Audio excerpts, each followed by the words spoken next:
Let's go Mets. Let's go Mets. Let's go Mets.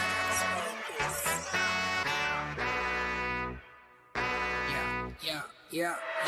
You gotta believe and invest with your heart. Orange and blue till Mets do us part. Spring training, oh yes, it's the start. City Field gritty till Mets do us part. Hit home runs and knock it out the park. Big Apple till Mets do us part. You gotta believe and invest with your heart. Listen to the show till Mets do us part. John from Brooklyn, Gibby reps NJ. With the other team, I don't care what your friends say. Mets fans, we focus like a sensei. Listen to the podcast Monday, Wednesday. Made a couple bad plays, but we still won. Character, yup, we're gonna build some. Are you gonna check the pod? It's real fun. Just like Mookie, I will, son. So invest with your heart. Orange and blue till Mets do us part. Spring training, oh yes, it's the start. City Field gritty till Mets do us part. Hit home runs and knock it out the park. Big Apple till Mets do us part. You gotta believe and invest with your heart. Listen to the show.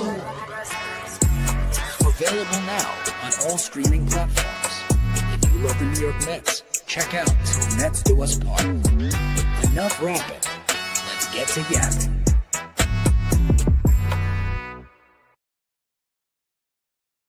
Yo, what's going on, everybody? Welcome into another episode of Til Mets Do Us Part. We are live on YouTube. We are live on Twitter. And for the first time in the existence of this show, we are streaming live to our Substack channel as well as we continue to try to improve and make sure that we can get this show and this content and whatever you want to call it out to as many Mets fans as possible. We kind of teased it in the rather during the season that we were going to try out some new things here in the off season. I think next week we'll have some more stuff rolling out that is brand new. But anyway, my name is John Saponaro, coming to you live from cold, rainy, miserable North Hollywood, California. I know hardly ever rains here in Southern California. Tears.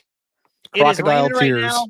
It looks like Seattle outside. It looks like London outside. It does not look like Los Angeles, California, but you know, we endure. We get about 20 of these days a year, and it's about 19 too many. Anyway, holding it down back in New Jersey is my co-host, Matt Ibanez. Ibby, we have a jam-packed show. Move the show to Friday this week. We have an amazing guest who I think joins us for the fourth time, which ties this person for the most appearances on this show ever. We'll talk about that too. But before we get into that, a little late this week, late for good reason. How you feeling? I'm feeling pretty good, John. Obviously, I haven't been here in a while. I was on vacation, had a great time with that. Figured I should come back and bring some professionalism since my partner decided to go, hoodie mode last week in full Palpatine and embracing letting the hate flow through him, through all the nonsense that's been going on with our New York Mets. So it's good to be back. Missed the conversation. Was able to be in the comments for a little bit last week, but not the same. Love being here on camera. It's Friday, not Wednesday. Yeah. It's Friday. The red light's on. And like you said, we're late this week because we have a fantastic guest. I am excited beyond belief, mainly because I haven't been here for the last two times, I believe, that this guest has been on. So I am pumped up to finally be back in the saddle with our guest this week to talk some Mets because the GM meetings have happened. And there's a lot to get into. So let's do it. Let's have some fun. Before we get into our guests, do a quick roll call here. In the comments, we have Cindy, we have Armand, we have Ethan KL in the house. Let's see who else. We have Brad is here. Mike Loverty is here. Clink in the house. Jeff Cohen. Gab is here. Gabrielle coming live from happy hour, preemptively apologizing for getting mouthy. Probably. So we'll see. Aaron Manning back. What up, Aaron? Welcome back to the show. Hasn't been here for a live show in a while, but it's all good. We have Chris Torres here and the aforementioned Mike Laverty coming in hot, saying, I saw John Saponaro made the Lazy Mary Mets Twitter mute list. I saw that. It's just nice to be appreciated. It's just nice to be thought of in such a way. So you're saying So you're saying I should be upset that I wasn't on that list because I didn't make that list? I don't know, man. Everybody hates me. Everybody loves you. So it just is what it is. Whatever gets people to tune in, whether it's the love of Ibby, quote unquote, carrying the show, like people say to me all the time as an insult. Yeah, Ibby's back has got to be broken from carrying my ass on this show. Or if they tune in just to hate on me, it's all good. Mike Laverty saying, listen to the podcast Monday, Wednesday, and sometimes Friday. Yep. And then saying, hating on me, that's some rough tie-dye. I disagree. This tie-dye is dope. It's one of a kind. It was handmade. It's called fashion. It's just not everybody's into it. It's fine. But Brad says, love hearing Will Salmon. So without further ado, enough about me on mute lists, enough about Ibby carrying the show, enough about tie-dye shirts. We love having this guy on. He is fantastic. For my money, covers the Mets as good or better than anybody else who covers the Mets. Does it for the Athletic. The one and only Will Salmon, fresh off of the GM meetings. Will, welcome back to the show. How you doing, man? Doing good. I didn't know that I was a leader among your guests for most appearances, so I guess we'll have to shoot for the record eventually this offseason. We would love that. We absolutely love it. Always. Fresh from the GM meetings, you got back, I think last night you said, the GM meetings were in Vegas this time of year. I don't know about you. I'm not a big Vegas guy. I never have been. I know you were there for work, and that's actually, I think I've only been to Vegas for quote unquote fun one time. The other times have all been for work for me. But do you like going to Vegas? I mean, it's a little different if you're leaving, New York, New Jersey in November to go to a place like Vegas. That's fine. Other than that, I'm not a big Vegas guy. I don't know about you. Personally, not really. I have nothing against it, but I will say that for these things, whether it's the GM meetings or the winter meetings, the location does not really matter because I don't leave the hotel. I don't leave the resort ever. I don't see sunlight for 4 days. So it doesn't really matter like where it is. Like they always put it in like these nice locations, whether it's Florida or one of the I should say nicer. I guess that's subjective. Warmer, right? Like with Florida or one of the cities in Texas or Arizona, wherever else. And it's like, yeah, it's nice to be out there, I guess. But I really wouldn't know because my entire time there is in the hotel or whatever, the resort, and then going to and from the airport. So wrong person to ask about how Las Vegas was, but I suppose it was just fine. Fair enough. I mean, when I worked in live event and traveled for work, it was kind of the same. I probably had a bit more time than you did, admittedly. So I try to go to restaurants, basically. That was always my thing, is like, where can I go and eat and have a unique meal or a really good meal or a fancy meal, whatever it might be. But other than that, people be like, how was it? I'm like, I don't know, man. I went from the stadium back to my hotel and then went to sleep and then went back to the stadium and then went to the airport and went home. So I kind of feel you on that. Ibby, I'll let you chime in. I don't know. Have you ever been to Vegas? I've been to Vegas twice. I went to Vegas before I even hit AC. So when I turned 21, I went right to Vegas. That's good. Good on you. Yeah. Good on you. and then recently, a handful of years ago now, I went to Vegas for a bachelor party for a couple of days. But for me, it's a good time. But at the same time, I think like once you hit 2 days in Vegas, I think you're more than good. So anyone that does like longer than that, especially for weekends or for events like that, I'd say like too much for me, unless I'm doing other types of travel and going to other places as opposed to just going to all the random casinos and things of that nature. But a couple of days it's fine, but beyond that, not for me. If you're going to do the party thing, just go to New Orleans. It's a much better city. It's a much more fun city. It's a better food culture all around. Anyway, you're listening to Vegas Do Us Part, which is where we talk entirely about Vegas with Will Salmon for the entire hour. No, we'll get into the Mets conversation right here, right now. After Mike Laverty says handmade by Helen Keller with regards to my shirt. So there you go. And Gab saying, did anybody else get an ad for the show? Moving up, boys. So I guess people getting pushed to the show, getting the content pushed out to them. That's great. I didn't pay for one. I don't know if you did, but it is what it is. I think she means because now we're having ads roll amongst our lives. So that's just another thing that's part of monetization and things like that. It's nothing too crazy. Yeah. Okay. Well, that's cool. Anyway, into the conversation about the New York Mets. Enough with Vegas, enough with ads, enough with shirts.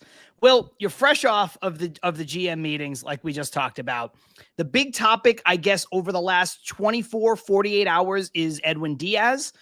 So let's start right there. Your colleague Ken Rosenthal wrote a bit of a piece on Diaz and potential flirtations with the Toronto Blue Jays and maybe some other teams. Diaz himself categorized his return to the Mets as 50-50 right now. So where do you think things stand with the Mets and Edwin Diaz? This is certainly uncharted territory for the Mets and Diaz since they've been joined at the hip, especially, you know, with Cohen owning the team. Last time they got a deal hammered out within the 5-day exclusive negotiating window.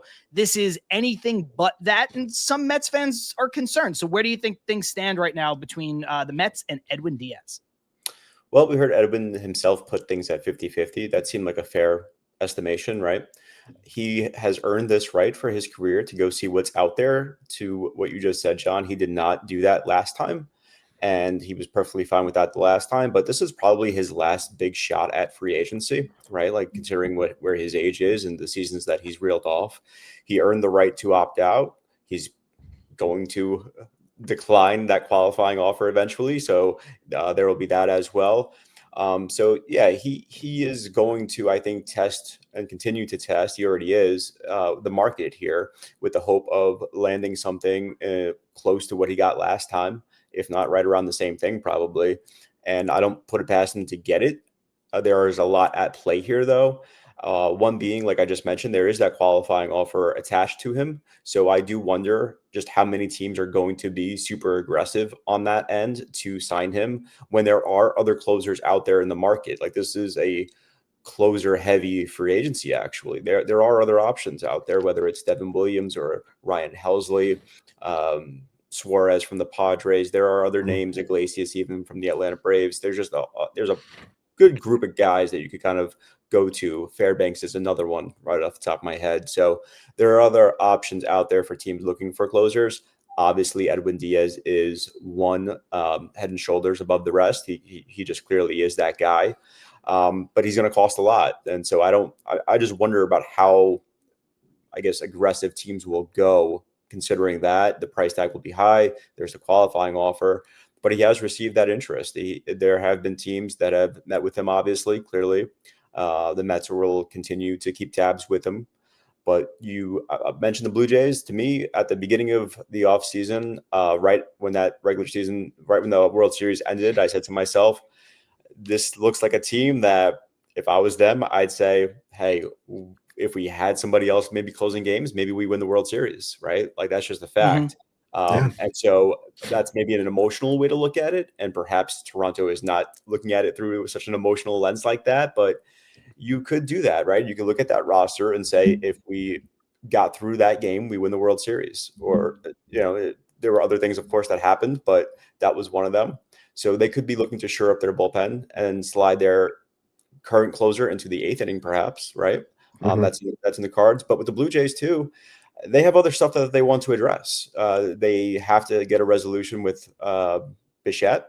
They're going to be shopping probably around the top of the market for starting pitching. So when you think of that as well in the context of Diaz, you say to yourself, well, will they also allocate so many dollars to a closer? I'm not sure.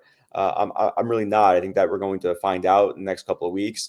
I'm not sure how long Edwin's free agency will last, but with the Mets, in some ways, it may remind me a little bit of the Alonso situation from last year because Alonso had the qualifying offer attached to him. And I think in a perfect scenario for the Mets, it gets to the point where he tests the market and he doesn't like the feedback necessarily. And he just goes to the Mets for, I don't know, four years or something like that. Maybe 3 years in a pretty high dollar figure, just spitballing. Probably would take more than that actually, but just to give you a framework, maybe he says to himself like, hey, the QO hurt me a little bit more than I thought it would. And similar to like the Alonso situation last year. That's like the perfect ideal situation, I guess, just because I don't know. I have a hard time seeing David Stearns really bend so much for any player, let alone a closer. Like this is a guy who has a reputation for being just super disciplined, not to the point where he's going to, just feel like any one player is going to make or break his roster. I just don't see that from him. I could be wrong, and perhaps maybe Steve Cohen and maybe likes Edwin Diaz so much that they push the envelope a little bit further than the comfort zone. Perhaps they look at Diaz and say to themselves, this is somebody that has done a job where it's really hard to do the job successfully in New York, so we should push it for him. Perhaps that's all plausible, but that would be like an ideal situation. But the perfect storm, which Ken Rosenthal outlined, that involves like the Blue Jays or another team getting super aggressive to the point where it's out of the Mets' comfort zone for a closer, and they swoop in, and Diaz takes the highest offer because, like I said at the beginning of my answer, he is interested in testing it and seeing what he can get, because this is his last shot at this of his career. Ibby, before I bounce it over to you to ask Will a question, I'm gonna I have a follow-up, and I'm gonna open up a bit of a can of worms here. This is not how I feel, but I do think it's worth bringing up for the sake of people in the comments, people watching this, listening to it later. Will, you mentioned twice that Edwin Diaz, his free agency is going a bit different now because this is his last opportunity to kind of cash out in a big way. Do you think that is the biggest driving force for this free agency playing out differently, or do you think there's something with, we know Edwin likes being here. He likes being a Met, but a lot of people have made a lot of things, whether fairly or unfairly, since the middle of the season, as things started to crumble, about the quote unquote culture, the quote unquote core of the Mets, the quote unquote direction of the franchise. Again, this is not me saying it. It's what a lot of people feel. Do you think there's anything to Diaz just seeing what else is out there that might be a grass is greener situation? Or do you think it's purely just, hey, last time I came back to you guys, you paid me a lot to do it, but I didn't test anything. This is my last time to test it. I'm going to go do it. No, I think it's completely that. I think it's completely the latter. I don't think it has anything to do with like what happened last season. I will say, like, the guy wants to win. Sure. A lot of free agents will say that, and the Mets, although that they have touted, the desire to have a sustainable winner, and Steve Cohen has obviously invested in this franchise to hopefully one day, for their sake, reach that goal. They haven't reached that goal. They've been consistent. You could even look at the last 4 years. 1 year they're good, 1 year they're bad, 1 year they're good, 1 year they're bad. Or bad, I guess. I mean, bad enough not to make the playoffs this past season. Maybe that's a little bit too strong of a word, but my point is that it's been an inconsistent last even 4 years, if you look at it just in that small snapshot, let alone anywhere else. So for Diaz, I mean, and for really any free agent like that, you could look at it and be like, hey, maybe there's a better chance to win elsewhere. But again, I mean, like, the Mets have a pretty good roster, though. I mean, like, Juan Soto's on the team. He's pretty good. Francisco Lindor, like, you got some guys to work with there. It's not a bad roster. So I think that they certainly are an appealing team. But yeah, that would be like the only thing that comes to mind when you mention like anything else other than just wanting the best deal possible, which I think is just exactly what it is. Like, this guy is on the going, this is it. This is his last shot.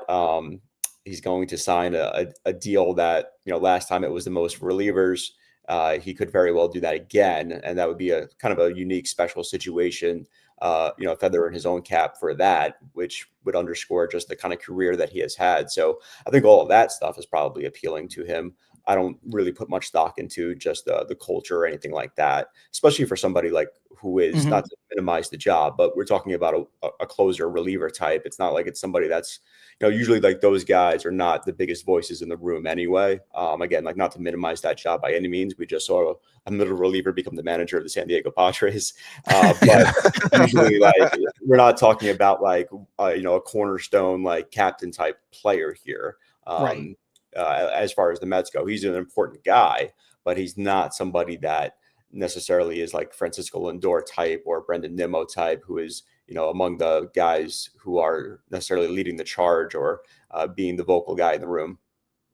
Yeah, I mean, look, I'm personally happy that was the answer you gave, and I'm sure that's going to be news to Mets fans' ears. As far as, again, just some of the skepticism. I think they had a bad year, no doubt, but and a lot of people had bad years within that, right? Stearns had a down season for him, Mendoza had a down season for him, but I think to then look at that and be down on the franchise somehow, like some Mets fans are, is a little bit overkill. Ibby, is there anything we didn't hit on with Diaz that you wanted to get to?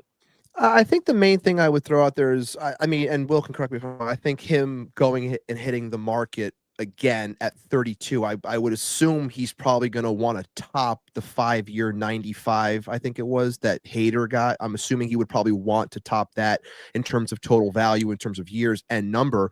But I want to bring it back to David Stearns, and I know a lot of people in the chat, and of course all over Mets Twitter, Mets fans in general, feel as though what Will said before is who he is, and they fear that it's going to stifle the team a bit when it comes to his discipline. Now, I want someone that is disciplined to an extent, obviously, when it comes to players, but the biggest thing that I question, especially with, like, I understand Alonso a little bit more as opposed to Diaz, mainly because with Diaz, if this bullpen was better suited than what it is right now, I could maybe understand him not wanting to bend the knee for a 32-year-old reliever that might be on the downswing moving forward across a 5-6 year contract. But where this bullpen is, without Edwin Diaz, do you believe that even though he is a disciplined person, would David Stearns take it upon himself to let someone walk like that while trying to reestablish an entire pen? And even though there are closers available, not closers that have truly done it in New York like Diaz has?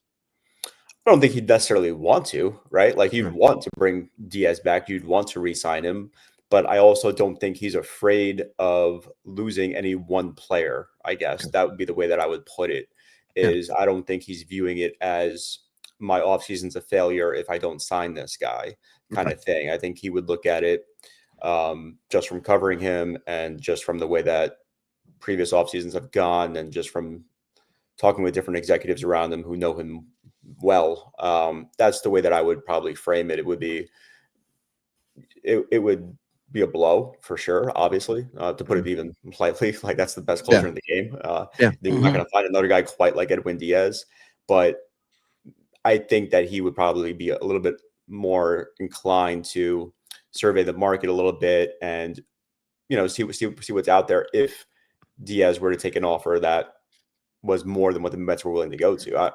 That's my read on it. Could be wrong, Mhm.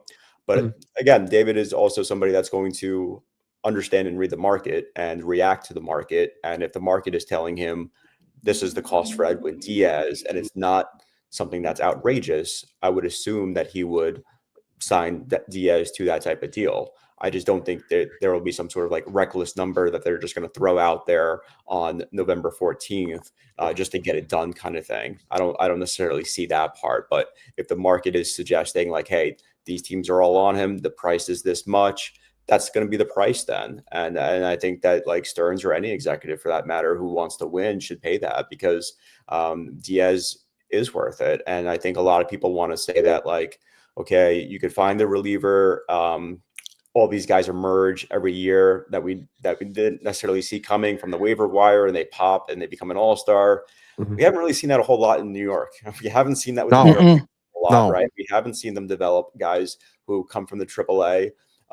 Perhaps the best examples are like Reed Garrett and Nunez and maybe a couple of others, but none of those guys are going to be healthy even. So it just kind of goes to show you that like it's probably easier said than done in that respect. And I think that's what we're finding out. So I think that with somebody who has proven to do that job in New York, it's worth the price. And sure, like you probably don't want to go 4 or 5 years on a relief pitcher, but again, like the worst case scenario, 3 years from now, maybe Diaz is a viable guy for like the middle relief. And like that's Right. still a spot on your roster. Whereas, 4 or 5 years from now, a position player, no, I'm not even thinking about Pete Alonso, really anybody. They could be somebody that you don't even really want on your roster because like their power is zapped or their ability to steal bases is zapped.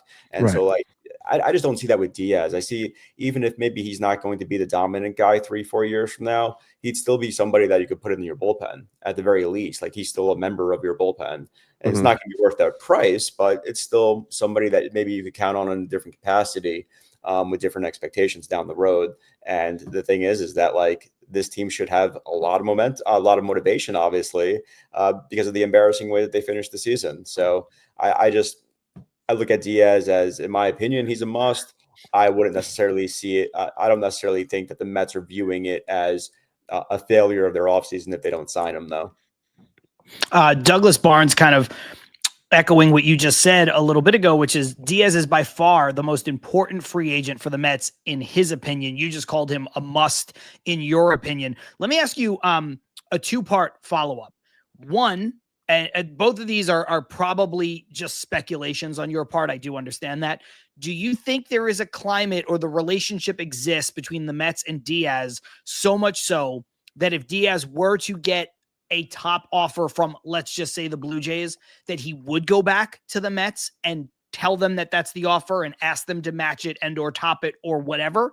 That's the first part. Second part comes from Ethan KL, which is, who on the free agent market do you truly believe can take the closer role with confidence and can handle New York if Diaz were to leave? There are a lot of people available, like you said. There are. I don't want to call them bodies because you have very accomplished players like Devin Williams and Peter Fairbanks, but who do you think would be able to take that role? So, first part, second part. Yeah. So for the first one, my guess is yes, just because of the longstanding relationship that you suggested between not just Diaz but also his agent Joel Wolf. He has a phenomenal relationship with the club, so I would guess yes, but I don't know like how those negotiations will be, weeks from now, right? Like it may get to a point where, for whatever reason, things go cold and they say no, thank you, or whatever. Who knows? But my guess would be yes, just because of how I think back to the year where Edwin Diaz missed the whole season, and there's the response from Steve Cohen was, anything you need, we'll give you. And this was a guy who had already just signed his contract, right? Like he was not going to be pitching. A lot of owners would have been pissed at the situation, and I'm sure nobody in the Mets organization was thrilled. But like Steve Cohen's response was, we'll give you everything you need. We'll send the chef to your house. Like he took care of the guy. And Edwin was very appreciative of that. And I don't think that's something that you forget as a player. So my guess would be, sure. I think that Edwin Diaz is not just blowing smoke when he is saying how much he enjoys being a New York Met. I think it's all coming from a genuine place. For the second part of that question that you asked, just about how who else could maybe be a viable closer for the New York Mets and in New York, I may get some heat for this, but I actually think Devin Williams. I do. Maybe that's a little colored because I covered him in Milwaukee for a long time, and I saw him up close for a few years, and those were his best seasons. But I look at a guy that, if you look at the advanced statistics on him, they all point to the stuff still being elite. And, I kind of think that it may work in his favor that he got the New York experience out of the way already in that regard, where he performed for the Yankees. He had some ups and downs, and he actually, for all the downs that he experienced, he actually finished on a pretty good note in the regular season. Like he had a pretty strong final few weeks of the season. So I think that's actually says something about him to be able to do that. It's not as if he struggled the entire season and his entire season was a complete joke. It was a pretty good rebound from him in that sense. And he's also somebody that, like, even before that, like, he had the whole situation with the Alonso home run, obviously, that everybody knows about. He was able to kind of perform after that too. So it's somebody that's a little bit more battle tested than I think people give credit for. He was also somebody that ended up broke his hand a few years back by punching a wall, if I remember correctly, before the playoffs for the Brewers around that time period, and missed it. Ended up having an outstanding couple of seasons after that. So he's somebody that's kind of been through it a little bit. I know that people are not going to be in love with that answer just because of the high ERA. He wouldn't be the first closer to have a high ERA and then go back to being elite. We saw that with Josh Hader. We saw that with Edwin Diaz. So there's that. Another guy that comes to mind is Suarez for the Padres. I think really highly of him. The San Diego is not New York. I get that. But San Diego is a place that is drawing quite well. There's a lot of pressure-packed situations in that. Again, New York is a totally different animal. I understand that. I live it. I respect it. But for somebody else who's in the market, who is probably either, if he's not the second best, he's right up there with Devin Williams for number 2 or number 3. It would probably be Suarez for me, because he's that good. He's also somebody that's a little bit on the older side compared to some guys in the market. So I'm not sure what that means for his contract. It probably should still be pretty high. But the years may be a little bit different there if I had to guess. So those are the guys that come to mind. Maybe there are others. Maybe you can mix and match in your bullpen and find a couple of guys to do the job as far as insurance. Like we're seeing some teams operate that way, or explore those avenues. So that could be a possibility that I'm kind of just throwing out there speculatively. But yeah, they're not Edwin Diaz though. I guess is the point, right? Like that's where we're going to land in this conversation is they're not Edwin Diaz. Like they're good. They have their pros and cons to them. They don't have the background here and the success here that Diaz has had by a long shot. Yeah, I think that's very fair. I think a lot of what you said is fair. Living here in Southern California, I've been to a lot of games in San Diego when the Mets are in town. And yes, San Diego's not New York. It doesn't have the fervent fan base in terms of even just the type of stuff that we talk about on this show constantly, that we battle from commenters and viewers who disagree with just mine and Ibby's take. It doesn't exist in San Diego the way it does in New York or in Philly or in Boston or Chicago even.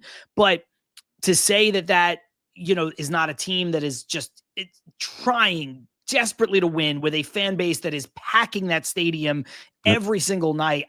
He has pitched in major pressure situations. So I think that's a good one. As far as Devin Williams is concerned, a lot of people are just Ethan KL saying Alonso broke the man. Cindy saying Devin Williams with a bunch of vomit emojis. Alonso destroyed that man. Gab tongue in cheek saying, I appreciate Will's perspective on this, but also no, talking about Devin Williams. I think that's the hurdle is that, look, I think Devin Williams is a good fit for this team in a lot of different ways. And if the Mets ever wanted to spend and bring back Diaz and try to figure out a way to get Williams to maybe off of a quote unquote down year with some of the numbers and the metrics, I think Will makes a great point. But I think as the replacement for Diaz, Mets fans are not going to want it because they see what we did against him the last time we were against him in a big spot. The only thing that these things happening, it's going to be very hard for a Met fan to digest if you go an off season either way, whether Diaz or Alonso is not back in that situation, whichever one it may be, or if both for some reason, like not knowing what you're going to get moving forward and comparing that person to what they're used to seeing is going to be the biggest hurdle for fans and for that player. Like if you're coming in and replacing Edwin Diaz, it's going to be extremely hard because we all know he just won reliever of the year last night. He's been fantastic since he's been here. Filling those shoes is not going to be easy. Whoever comes in and replaces Pete Alonso, like their stat line is going to be under the microscope because are they going to hit 35 home runs? Are they going to drive in 120? Are they is the defense that great in comparison to whatever this person's giving us offensively? Like it's going to be very difficult for said person. And I said this last night on Mets Weekly. I know Carson's in the chat. I had mentioned that, when it comes to New York, when it comes to the Mets specifically, no matter who it is, year one, that Met jersey always weighs more than the Yankee jersey. And, seeing Williams struggle the way that he did, would he be able to come in here and handle said pressures of not only just being a Met, but replacing Edwin Diaz? It's questionable. I like Devin as a ball player. I think he's a good pitcher, but in that spot, I question it, which is why I'm still on the train of just do what you have to do, because I think you have a lot that needs to be done this offseason. Lock down your bullpen. You need Edwin Diaz. Yeah, I think that's all. Look, a lot of great comments coming in here. This one from Brad. Why pay the closer you don't know versus the one you do know? I think that's fair because, Will, whether or not we're talking about a guy like Suarez, we were saying, might make similar money on a year-to-year basis, but is older than Diaz, shorter-term contract, whatever. A lot of these guys are big ticket closers. You're going to have to pay them. Now, you're probably not going to have to give them a record-setting, record-breaking deal like you did to Diaz last time, or you'll have to do to Diaz this time, but you are going to have to pay them. And I think when you're talking about whatever, 18 million versus 20 or this versus that, 5 years versus 4 years, 3, like I don't think that it's worth splitting hairs, because here's another great comment. Mets fans are going to be down on anyone who isn't Diaz. Diaz has become our guy. And, there's a part of that where sometimes I know it's not how Stearns needs to operate, but from a fan's perspective, you just want to reward your guy. You want to pay your guy. You want your guy back. And I can't say in this situation that that sentiment is the wrong one from Mets fans. We'll use this comment here from Mike to kind of change the tenor of the conversation. Can you guys ask Will? We can, we will, we are now. If he has a sense of who the Mets feel like they need to prioritize between Pete and Edwin. So Douglas Barnes saying Alonso can be replaced, Diaz can't. Before we talk fully about Pete and transition the conversation, Will, do you get a sense that the Mets have a priority here about who is harder to replace and who they need to prioritize between Diaz and Alonso? That's a good question, but I honestly feel like that since they're going to need to replace that production either way, that both of those guys they want both of those guys back, or they're going to have to backfill them with similar production in some capacity. And in both of those ways, as you guys alluded to, it's very hard to reach those figures of production. So yeah, I don't think it's like one or the other. And I don't think like usually like free agency works like that way, because a lot of things happen organically and a lot of things are fluid, for lack of a better way to put it, where like you don't know what the other teams are doing too. Like you're working on your own stuff, but like another team can make an offer to a guy, and it just doesn't really work as linear as we're going to get this done first and then we're going to move on to this. And like, yeah, like you could prioritize it, but I think like when you're the New York Mets and like you're coming off the season that they did and you have as many holes and questions as your roster contains, you don't really have the luxury of operating that way, in my opinion. So it's a question that I really, to be honest and fair, I haven't asked directly in those words, so maybe I'm off there. But just from the way that I'm viewing it and covering previous off seasons, my guess would be that they're viewing it and operating simultaneously, and like you could do two different things at the same time, kind of thing. Yeah, and yeah, that's the way that I would see that one.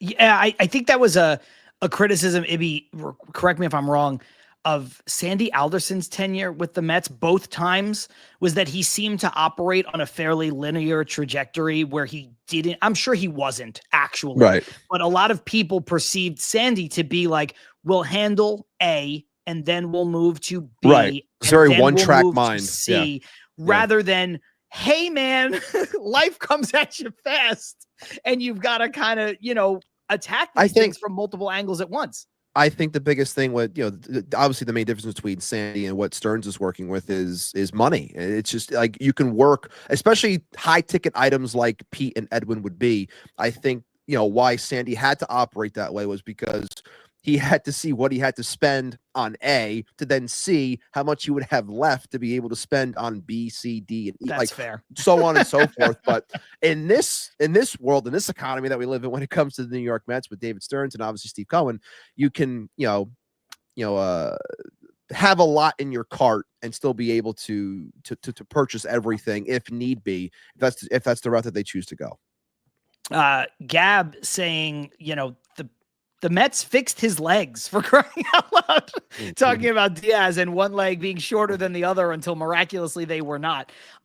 We have Toria checking in from across the pond, that British Mets girl, saying, and this is over on Twitter, Diaz will be the biggest signing we could make this offseason. I want them both back, but there is no way to make up for what we'd lose if we lost Edwin. So that seems to be sort of the prevailing thought in the chat. Will, I'm in that camp as well. I love Alonso. I have championed for Alonso on this show. I will continue to champion for Alonso on this show. I think he should be back. I think when you have a rich owner, despite where the payroll sits for the Mets right now, people are saying this in the chat, you can't really split hairs when you have holes like you just mentioned on the roster about who we should bring back. Not when you're saying you want to win a championship and you haven't yet, and that claims to be the goal. I think sometimes you need to go out and address it. But I do think that if it were me, gun to my head, I would say that Edwin Diaz is a little bit more irreplaceable than Pete Alonso, just because I don't know how you make up for not having a closer with a team that's expected to win when you don't have an in-house option. And like somebody pointed out earlier, you're going to have to go out and pay somebody else anyway. That said, let's dive right into the Pete Alonso conversation. Where do you think things stand? I don't think it's going to draw out quite as long as it did last year because Alonso's coming off of a better year and he doesn't have the qualifying offer attached, but he is now a year older looking for the same contract, if not something better than what he was looking for before. He still has Scott Boras, who's always going to ask for top dollar. So where do you see this finishing with the Mets and Alonso? Where are things right now? I know they've opened up a dialogue. It seems like they do want him back, but only to a point, maybe. I don't know if that's unfair to say, but where are things right now with the Mets and Pete Alonso? I would probably put things similar to Diaz. Like if I had to guess, as to like whether Alonso comes back, I probably would put it still, considering how early it is in the offseason, 50-50. Just because like with Alonso last year, like, look, the reality is that if somebody had swooped in with a great deal for Pete Alonso, he would not have been playing for the New York Mets in 2025. Like he would have been playing for that other team. That's just the reality of the situation. So I do think that there's probably going to be a line where the Mets are. I'm not necessarily sure like they're going to draw like a line in the sand for it and say like, okay, this is it. Again, like they're going to respond to the market, and if the market's telling them like, hey, Alonso is going to be worth this much right now, then okay, they'll play for those prices, I would assume. But I don't know how aggressive like they'll actually get to with him, just because like we kind of saw what they thought of him last season, right? Like we got that impression when he was, to your point, John, a year younger than what he will be. And to his credit, though, that offensive season that he just put together was pretty impressive. Like when you look at just what he was, not just like the home run total and like the traditional stats, but just a lot of things were a lot better. He prioritized things, and his at-bats were just better. His ability to get on base was a bit more consistent than in years past. So there was a lot to like there. You saw just a different player from 2024 to 2025 offensively, and a lot of that has to do with just Pete Alonso, the worker, the guy who prepares for every game the way that he does. And so that points to some good years ahead, right? Like that are worth paying for. The flip side, of course, is the defense that took a hit, and it got to the point where no matter how much the guy is going to try and he's going to give it all he has, you still want a better defender out there, probably, especially if you're the Mets and you kind of are pegged with certain positions, whether it's right field, left field, right side of the infield. There's just so many places where you need some internal improvements that you're going to rely on, that you have to have positions externally that you have to just bring in better defenders, because there's just too many of the guys that are just subpar at those spots that they're like locked into a little bit. So that's just like what's at stake there. But again, like I reported final day of the season, actually, that like, Alonso probably has to be open to some DH time. I'm not saying that the guy has to DH 162. I'm not saying he has to DH 81. Like all I'm saying is that like he may have to, especially if he comes back to the Mets, be open to the idea of DHing just more. I don't know what that number is. I don't know if the Mets know what that number is right now without a first baseman really on their roster. But that's at play. So it's a lot of factors. And again, like his market's going to be better than what it was because of that qualifying offer. I actually do believe that. The more I just ask around the league, because some of those even like smaller market teams, like they just completely cross you out when you've had that attached to you. They're just not going to, like they're just not even going to entertain it, the idea of it, because of how much they value that pick and just losing it. So so there's some of that. Like, does that mean like he's going to sign with somewhere with like the Cincinnati Reds? Probably not, right? But they are part of the market, and I just think that you have a lot of teams that are going to see what Alonso just did. They're going to value his right-handed power, and it may be a little bit more than what even I expected it to be at the end of the season, when I said to myself, oh, he's going to be a year older and his market was what it was this past season. I may have undersold that to myself, actually, and it may be better. How much better is yet to be seen, but it may be better than I gave it credit for initially. Ibby, what about you? Got anything on Pete that we haven't gotten to for Will yet? No, I mean, I guess the way I differ with Will in this instance is I can understand that the qualifying offer definitely not being there can help his market, meaning others would be more willing to speak with him and potentially sign him. But I was talking about it last night on Mets Weekly too. And I just think that when I look at the landscape of teams that were there last year in comparison to what could be there this year, you can cross off Toronto now because they signed Vlad long term to big money. And I look at it and I go, I don't believe the Cubs. I don't think the Cubs are willing to spend money. I think they cry poor too much. And then I look at everyone else. It's like, I don't think he's going to the Phillies. I don't think he's going to San Francisco. It's like, I think it really comes down to it's the Mets or it's Boston. And I know somebody in the comments mentioned Boston before, and they make a ton of sense. They do. But I question them also when it comes to spending money. And, they've done their best to get younger, but they still need more pitching. And I don't know if the market is truly going to be there. And look, if I'm wrong, I'm wrong, man. If I'm completely off on this, so be it. But I just think that I'm still questioning his wants, what that market would be, and how I don't think the Mets are ever truly going to be eliminated from said talks. I think that they're going to be hanging around that 3-4 year mark. I still think he wants probably 5, maybe 6 years. Being a DH would definitely help him in terms of maybe getting the deal that he might want if he's more accepting of that.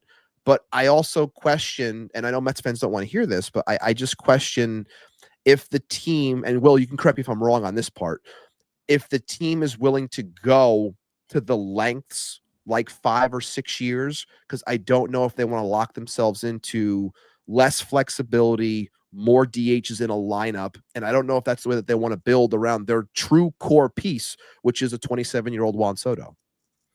Yeah, I think those are all valid concerns. That's what's at stake here. And that's what it was even last year too, right? It was the length of the deal. That was at least what my reporting led me to believe. It was the length of the deal that was the sticking point in some of these negotiations. And again, like, I don't think it's going to stretch into February again, right? But Right.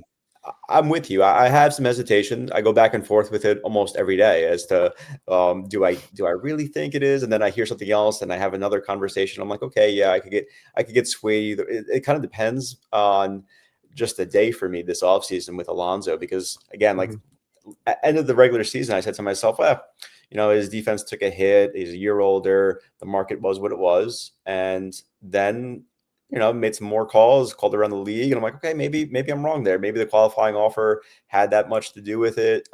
Maybe the production, he kind of redeemed himself offensively so much. It's going to be a fascinating one to monitor for these next few weeks. You mentioned Boston, maybe the Orioles are a dark horse there. It's hard to buy a team that has yet to make that kind of move yet.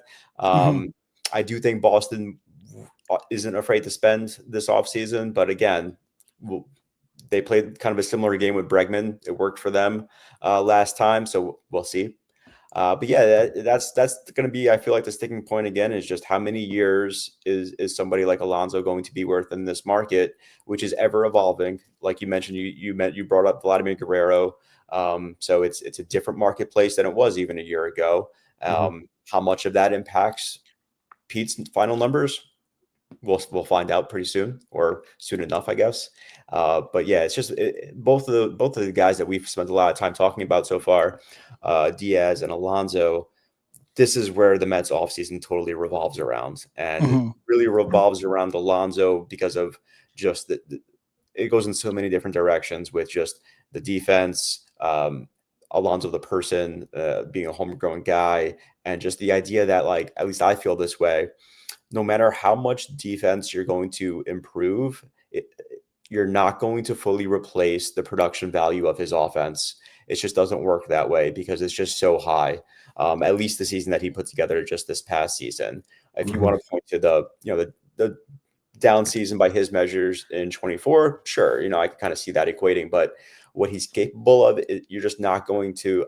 I don't buy that you could replace that production with better defense and a guy who hits like 15, 20, 25 home runs, like that type of guy. I don't know necessarily see if I buy that statistically.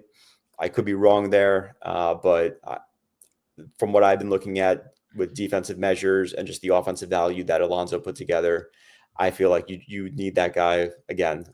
in your lineup, if you have a lineup that contains the left-handed batters that they do as well with Nimmo and Soto, it's just such a great fit. It always has been, and it continues to be heading into these weeks of the offseason where we should see things pick up. Yeah, look, also, to be fair, first base defense is not going to make or break most teams. I think Pete is being a little unfairly scapegoated, just as a general overarching viewpoint. And then he's also not a complete butcher at first base. He can't throw, and he doesn't have great range, but he has really good hands and he has really good footwork around the bases, which you can make an argument that that is the most important thing defensively for a first baseman to do, because he saves throwing errors from his other infielders and he instills confidence in that regard. So I think the knock on the defense is fair, but I think it's also being overblown by this "we have to get better at run prevention" edict that David Stearns, said in his first press conference of the offseason. Well, a good way to get better on defense is to not play Jeff McNeil in center field, especially when he's flanked by Brandon Nimmo and Juan Soto. So I think there's a bigger part of the conversation there. Let's move this along a bit. Master Flip brings up a great point here, which I do agree with, but I think will make some Mets fans unhappy, which is the Mets can have an A+ winter without Diaz and Alonso. On this show 2 weeks ago, I brought up the concept, just pulling names out of the air, right? Because it's hard for us, even you, somebody who's connected, to speculate on trades and things like that, because you don't know who's fully really available a lot of the times.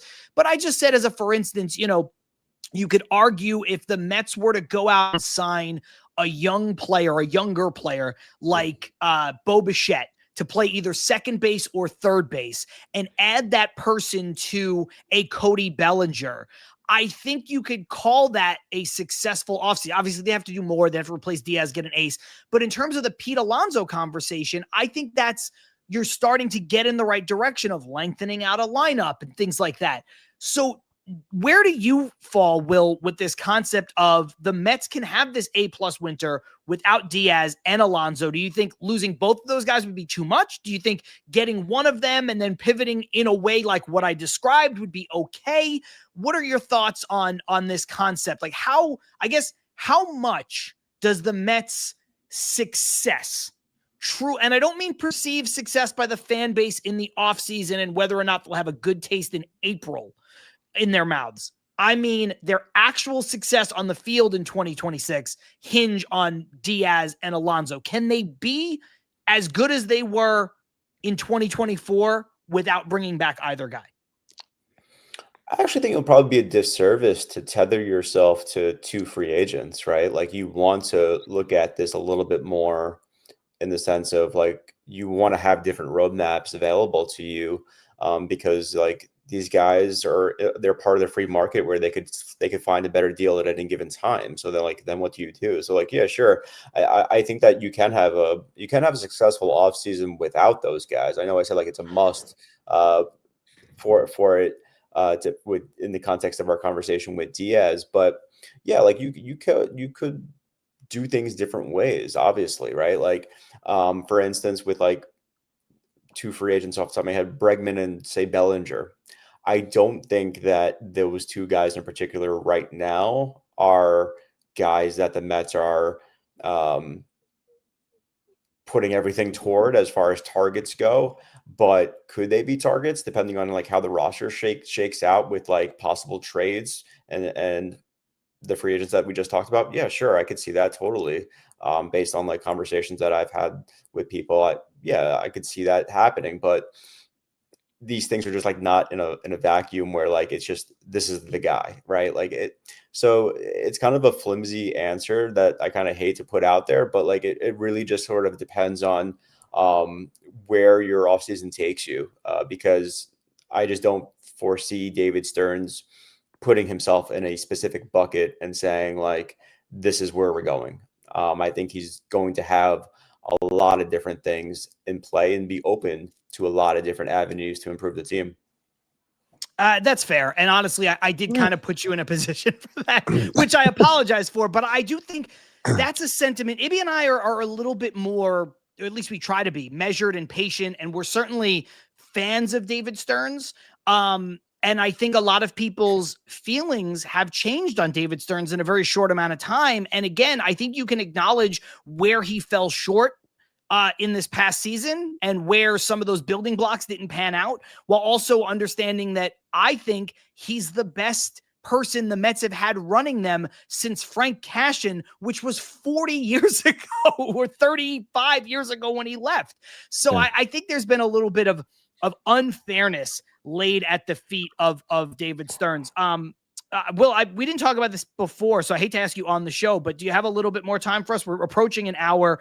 There's still a couple things we'd like to get to with you. Well, we have not even talked about starting pitching, John. So I know. I'm sorry. We always go long, man. It's because your answers are great. And there's a lot of things we want to talk about. Before we talk about starting pitching, let's talk about Jeff McNeil. Won't he get traded? He had thoracic outlet syndrome surgery earlier in the offseason. We just found out about that a couple days ago. Obviously it's a big deal for pitchers. I don't know off the top of my head of another position player that's had it and had massive issues. But I don't know if that affects his trade value. I don't know where his trade value would have been anyway. I am in the camp that you need to open up roster flexibility, open up some spots for some young players, namely Jet Williams. I think the Mets need to do whatever they can to a point to move Jeff McNeil. How motivated are they to move Jeff McNeil? And do you think they will? Well, they've gotten some hits on him. They've gotten some calls on him from what I've heard. John Heyman reported that as well. I heard that, that they've gotten some interest, that like a market in theory exists, but like you just said, there's the year left on his contract, but it's also, upwards of around $15 million. So that's pretty steep number that my guess is that they probably have to pay down some of that. And to boot, there's a $500K trade bonus that he receives on top of that if he gets traded. And a $2 million buyout, right? Mm-hmm. I think he has an option year too. Yep. Yeah. So it presents a lot of challenges, that contract. And, McNeil, to your point, they'd be served well to open up a spot. Are those guys ready to take that spot? I'm not sure. Are they ready to give you the production that Jeff McNeil is capable of? Because I think people forget he had pretty good season going actually offensively before that issue that we didn't know about until Joel Sherman first reported it. And then I subsequently heard about it afterward as well. But not to make excuses for the guy, but he did have a pretty good season going before something that required an offseason surgery. So he's a useful player. You mentioned him being in center field. He's not going to do that this time. If he's on the roster, he's going to be a second base, maybe first base, as I reported a few days ago. Other positions in play, of course, in the corner spots of the outfield, that's always a thing. So he provides some value, and it's just, it'll be hard for them to find maybe the right match where you get enough value in return from him that also makes it worthwhile. I don't think they're just going to give him away, to answer your question. Yeah. I don't think that they're desperate to get rid of Jeff McNeil and they're advertising him they're the ones making the calls. I think it's more from at least what I gathered. Teams may be interested. What's the price for it? The financial aspects. Here's where we align on value for it.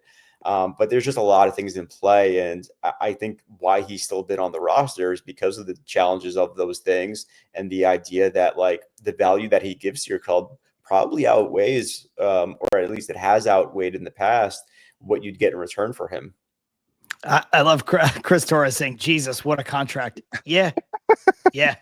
Yeah. Before I bounce this over to you on the Jeff McNeil front and just other trade candidates, I've seen a lot of people mention this. We've talked about it on the show too. The possibility of, to your point, not giving McNeil away, but being creative in how you might trade him. So the Mets looking to acquire an ace. We know that.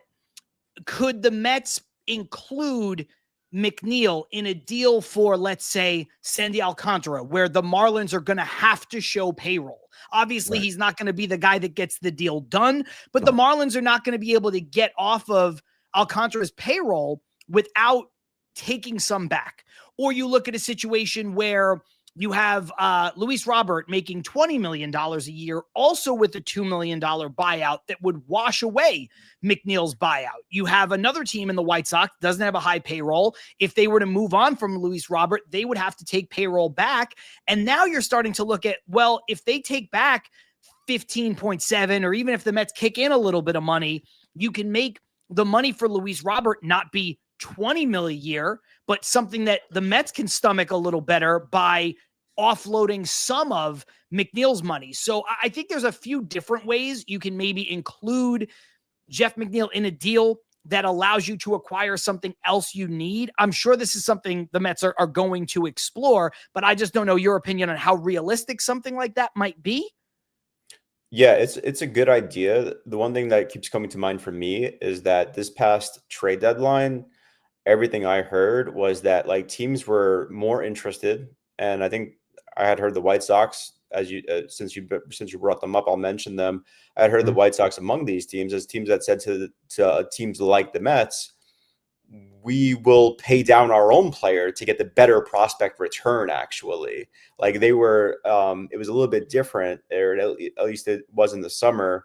Maybe that's different in the offseason, maybe it's not. But in the summer, it was, we will pay Robert's contract, we will pay Benintendi's contract to get a better prospect return. Actually, so like that presented a challenge for teams like the Mets, and it sort of minimized that power that they have and that they've flexed with other deals in the past, where like they were able to, utilize that resource of, having Steve Cohen as your owner, where you could play around with that kind of thing. It just didn't work for them anymore. At least over the summer, it didn't work in their favor, because teams were more interested in getting the best return possible for their guy. And to that point, like we saw the White Sox even double down on that effort and pick up the option on Luis Robert and hold on to him first. To prove that point, and then pick up the option and say, okay, we're just going to keep the guy and I guess hope for the best, and then flip him in the summer if worst comes to worst. So it's a good idea in theory. It's something that the Mets obviously have to, like you suggested, sort through and pursue, but it's one that's not as it's not working in their favor, at least the last time I was hearing about it, as it did maybe 2 years ago when we saw them do things like that, and have it work out for some relief help. Joe DeMeo checking in with the hard-hitting stuff, just saying, tell Will I said hi. So Will, Joe DeMeo Joe says hi. from the Mets pod says hi. Ibby, anything we missed on McNeil, or just trade stuff? Because I think the Mets will be active in the trade market. I think they're going to have to be. I think whether you're talking about Mauricio or Vientos and Acuna, Beatty to a lesser degree, when you start big game hunting for starting pitching, which we'll talk about here in a second, you're going to have to be willing to include either Sproat or Tong or Williams or whatever. Like, you're going to have to start to talk about this. So is there anything from a trade perspective we missed before we talk about the starting pitching? I'll get into a trade question in a moment. I just want, with the McNeil thing and the article that you wrote, Will, when it came to mentioning how there could be some movement on the infield when talking about first base, potentially when you're talking about Vientos or potentially Beatty or McNeil. And I know you were referencing based off of what David Stearns has done previously when it came to Milwaukee and talking about, Keston Hiura and Colton Wong and bettering the infield defense in that sense. Do you think now, when you said that, was that more so based off of what he's done in the past, or do you think that is something that he would actually consider here, knowing it's New York and knowing what the backlash would be if you're saying, I'm going to let Pete Alonso go, but we're going to keep Jeff McNeil and he's going to be playing first base for us at times? A little bit of both, but I will say that like you could re-sign Alonso and still have McNeil play some first base. Like you could ask Alonso to DH, get a better defensive second baseman, and also plug McNeil there, who maybe he's not even better than Alonso. Who knows, right? Like we haven't seen McNeil play first base. And that's something that I said in that article, is that like, there's no proof that any of these options are even better than Alonso. They could be worse than Alonso, right? Like, so there's that. But in theory, like you could actually re-sign Alonso, tell him to DH whatever percentage amount of games, and put McNeil, who, I say that we have no idea, but to his credit, even in center field, like he was at least playable everywhere he's been, right? Like in some positions better than others, don't get me wrong, but he's an athletic guy that like, yeah, he's not going to win a Gold Glove. His range isn't like what it is at second base as maybe somebody that you could get that will improve it drastically for your overall defensive outlook, but he's a capable guy. And I just feel like it wouldn't be like the worst thing in the world for them to re-sign Alonso, have him DH, and then maybe mix and match at first base with a Vientos and a McNeil and get a better defensive second baseman. Like, I don't think it has to be like a one or the other where like, you end up not signing Alonso and then like the internal thing is your only option, or like the option that you go down without bringing somebody else in. I think a lot of things are in play, and that was merely like one suggestion as to like a possible path or a possible part of a path that they could take. Let's talk about the starting pitching. Mets obviously need starting pitching. It's what tanked their season. It's what prevented them from making the playoffs. It's what led to the embarrassing, I don't want to call it a collapse. It was more of a crumble because it took months for it to happen. And even up to the final out, there was a chance that they could play their way in and back their way in, and it didn't go their way. But they also have a lot of starting pitchers under contract, whether it's Kodai Senga or Sean Manaea or Clay Holmes or a guy like David Peterson. So we know the Mets are going to be out there looking for a number one or an ace or whatever word you want to use to describe that person. Somebody might be available via trade, whether you look at the Sandy Alcantaras or the Joe Ryans of the world or the Freddie Peraltas of the world. And then there are options on the free agent market as well, looking at, Michael King, or more specifically, Dylan Cease, guys like that. So do you see the Mets being more active in the trade world for a starting pitcher, an ace caliber starting pitcher, or you see them more being active in the free agent market, or both? And do they have to look to trade from the starting pitching they already have if they're going to acquire, let's say, 2 starting pitchers of any kind?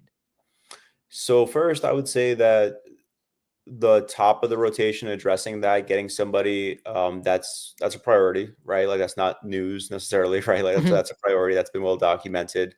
And as far as like the idea of maybe multiple starting pitchers, I do think that they would my reporting has led me to think that they would have to trade somebody in order to make that happen.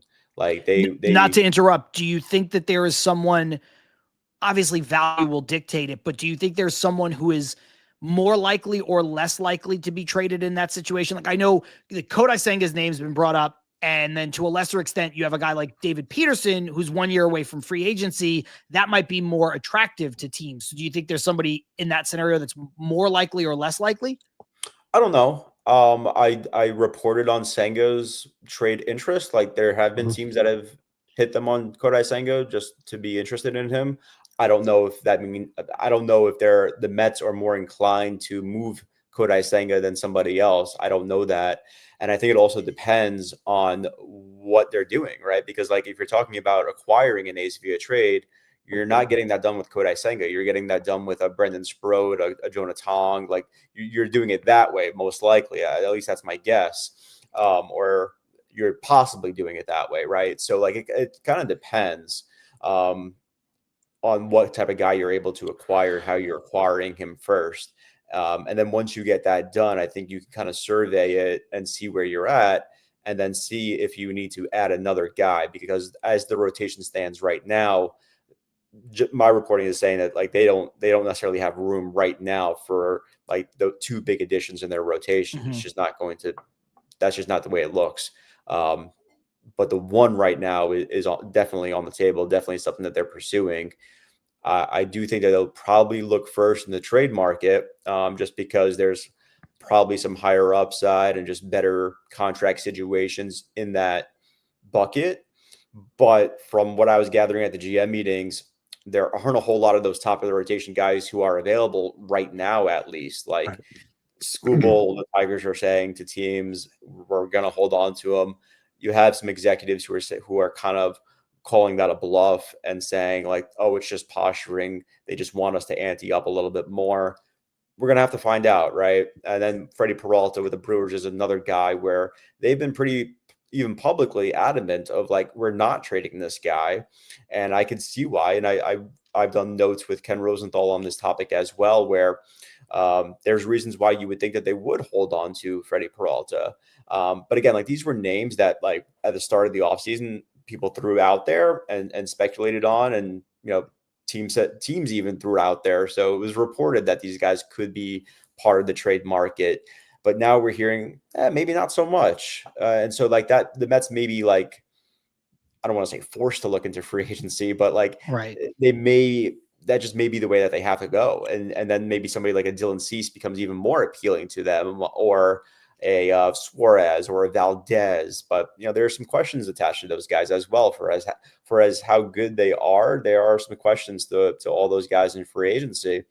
And those guys are going to command some years and some dollars as well that you have to be comfortable with. So, yeah, I think to answer your question, I think it will start at the trade market, if I had to guess, and then they'll go to the free agency if they can't find what they're looking for via trade. Amy, does that surprise you? Some of what Will just said, because I'm a little like I'm a little surprised that some of those guys are not Skubal, no, because it's such a complicated situation. But knowing how the Brewers operate, like the Freddie Peralta one, like I understand why you'd want to keep him if you're trying to be competitive, and the Brewers are. But their MO is kind of like, let's get out from these guys. Let's do it a year away from free agency. So, you know, it definitely makes the Mets situation a little more complicated. Yeah, and I get what you're saying with the Brewers, but I think like everyone automatically runs to Corbin Burns, but Corbin Burns was making a lot more money in that year, and Freddie Peralta's making what, $8 million. So it's like they're not afraid to take guys and then hold them as they go into free agency. They did the same thing with Willy Adames, who was like the heart of their offense, and then obviously he walks for the money in San Francisco. So I mean, I agree with the posturing stance. I think a lot of teams are just trying to get more out of certain players. What maybe there was some fishing around. Maybe there was some like maybe this and this, and like, yeah, it's not enough. We're gonna be holding these guys, and then maybe, you know, as things progress and as markets develop, maybe they look at it and say, well, maybe, you know, what are you thinking now? Like if you still are interested in Freddie Peralta, if you're still interested in Joe Ryan. I know the Twins are saying also that they want to build around Joe Ryan as opposed to selling him off.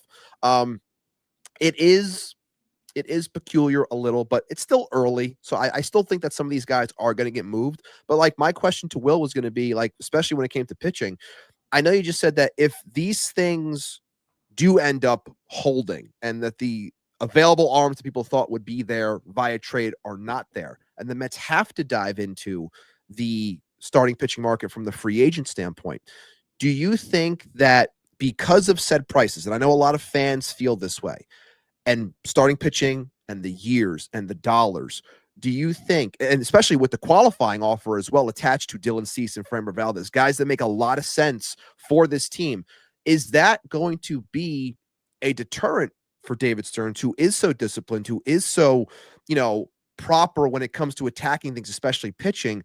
Is that going to cause him to, you know, take a step back, or is he actually willing to go to that length if the trades are not there?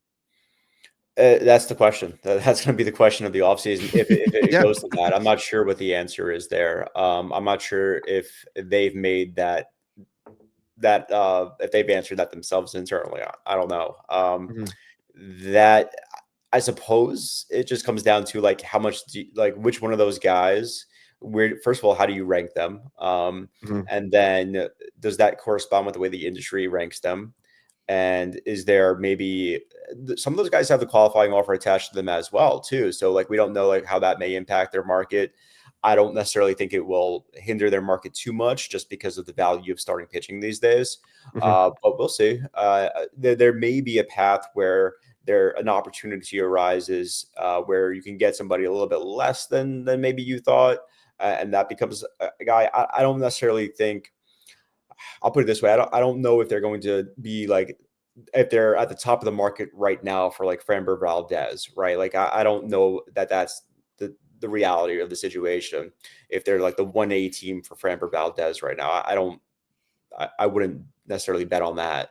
But could they be in play if those guys, if those are the best options in play? Well, they should be, because at the end of the season, David Stearns talked about the need to being a little bit more open on things, the need for just more innings, more quality from his rotation. He even cited the idea of like we were getting 5 innings or so from our guys for a long time in the first couple of months. And then as soon as that didn't happen and we started getting a 1 inning or a 2 inning bad start, it crippled everything. And we just didn't have the infrastructure. So like, they're not oblivious to the situation that everybody saw. Like they need somebody who could be that guy. And they just don't have that right now outside of maybe like Nolan McLean, who has all of 8 starts under his belt at the major league level. So, Yeah. I think that they do. It's going to be fascinating because Stearns is not, I would say, naturally inclined to go long on starting pitching.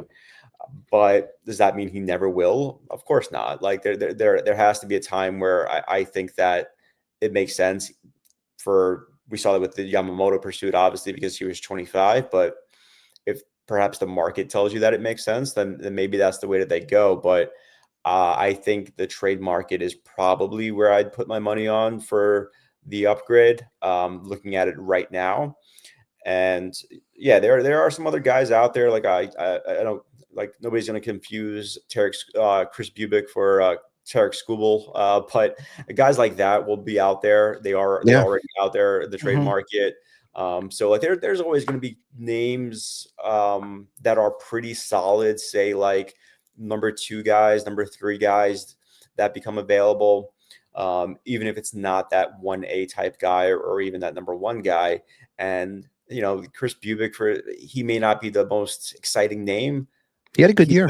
He's better than what they have. Mitch Keller is better than what they have right now. 100%. So, they would both be the best pitcher on the Mets.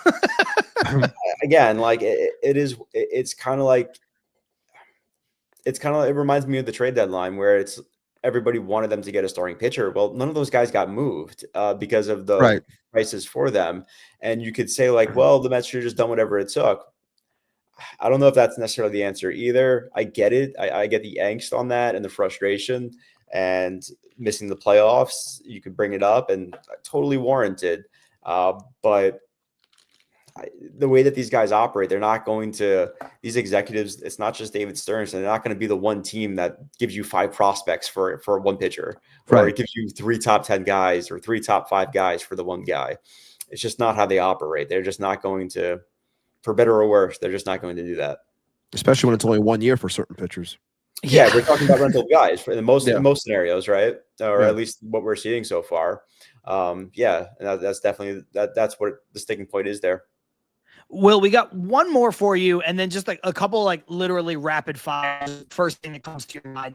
This last question, I'll give a couple comments to set it up because there's a lot of different thought processes that are coming in from a few different commenters as far as this is concerned. So Gab says, I have a feeling the Mets will be in on a lot this offseason because of the way she corrected it. 2025 ended. Stingy Mets are a thing in the past. So that's despite where the payroll already resides. You have Brad saying, I want a Pobo that's not afraid to do the uncomfortable. We talked a lot about David Stearns and where his comfortability level is.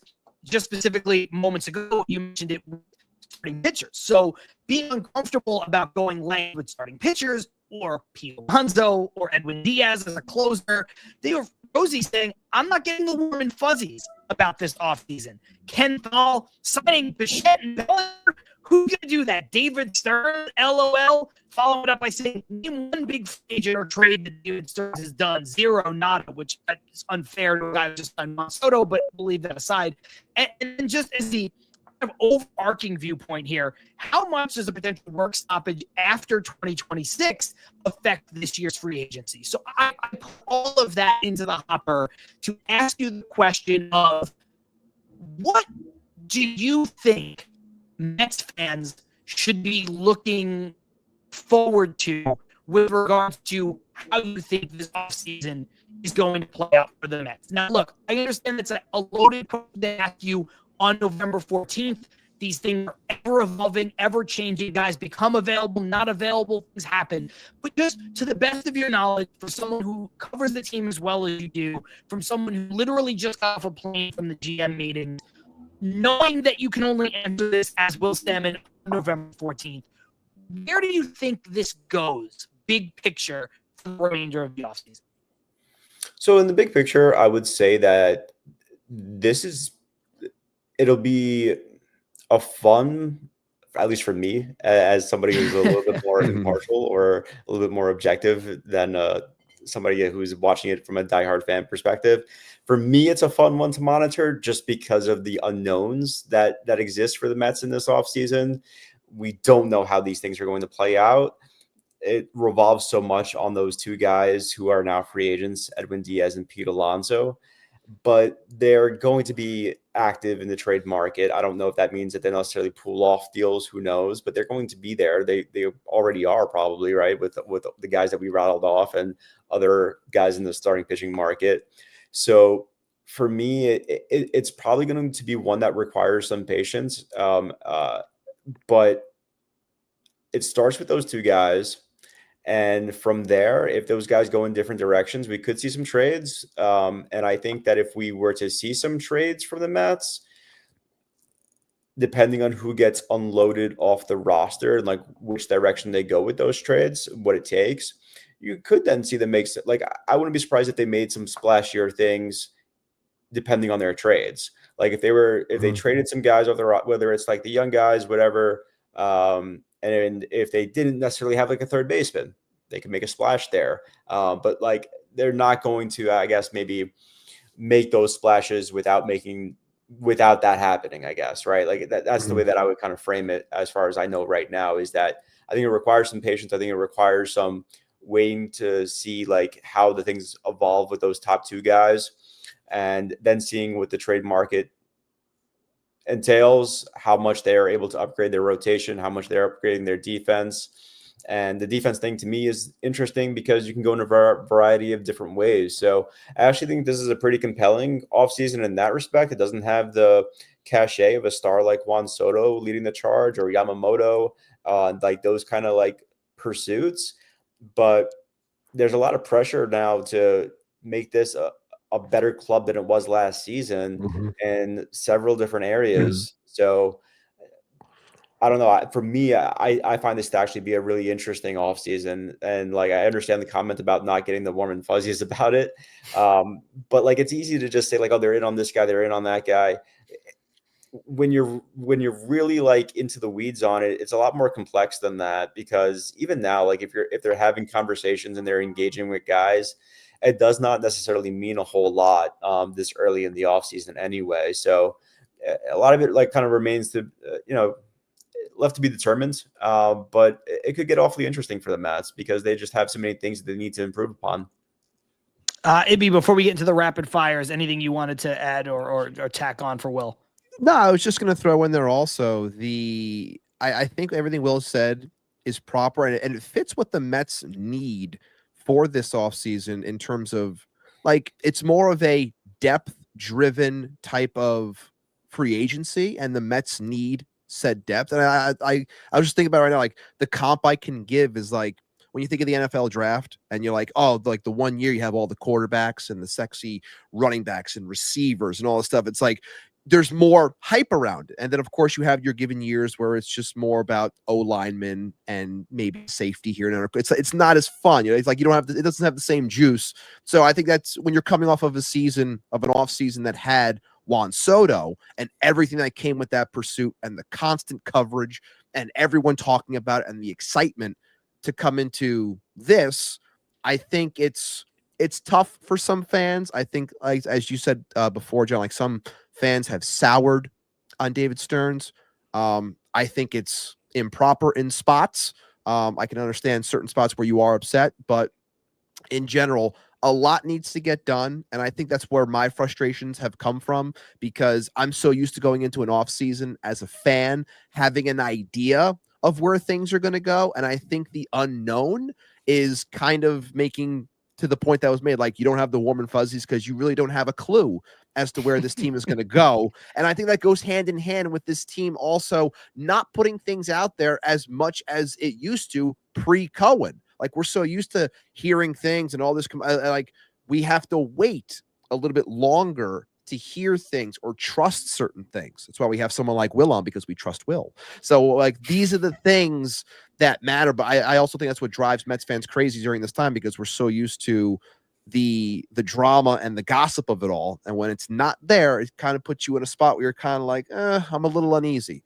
I just say sit back, Mets fans, as I always say on the show, try to be patient. Will, first of all, thank you so much for giving us as much time as you did. Thank you so much, Will. Playing hurt, which we know about, other folks don't know about, a little banged up right now. So we appreciate that. I'm not going to ask you with these rapid fire questions. And again, this is just your gut feeling November 14th. I'm not going to ask you about people who aren't in the organization, because based off of your last answer, it's too fluid. It's too early to speculate on, could the Mets pivot to Ketel Marte? Like maybe, but I'm not going to ask you to speculate on stuff like that today. I'm just going to ask you about the people that we've already spoken about and just your gut instinct, quick reaction, whether or not they will be on the Mets in 2026. First one, Edwin Diaz. Do you think he's back with the Mets? Yeah, I go yes. Okay. Pete Alonso. Yes. Tougher one for me. I'm gonna go yes again. Okay. I think that'll make a lot of Mets fans happy. Obviously, your word is not gospel. You're not speaking this into existence. Just his opinion on November 14th. Jeff McNeil. Do you think Jeff McNeil will still be on the roster in 2026? In 2026, 2026 season or 2026 like January? 20 okay, fair. 2026. Fair. No, 2026 season. Yeah, I was just being a jerk. I was just buying some time there. That's a tricky one for me. I'm gonna probably guess yes, just because of the challenges of the contract. Actually, I think it's just hard to move him. I really do. And even with like Diaz, even with the Diaz and Alonso answers, it's a coin flip for both of those. It seriously is. And I'm just saying yes, because I just feel like at the end of the day, to me, their markets point to the Mets, to the conversation that we had that lasted a while, just about what those look like. I feel like it just still the most logical roads lead to the reunions. Could be wrong though. Mark Vientos.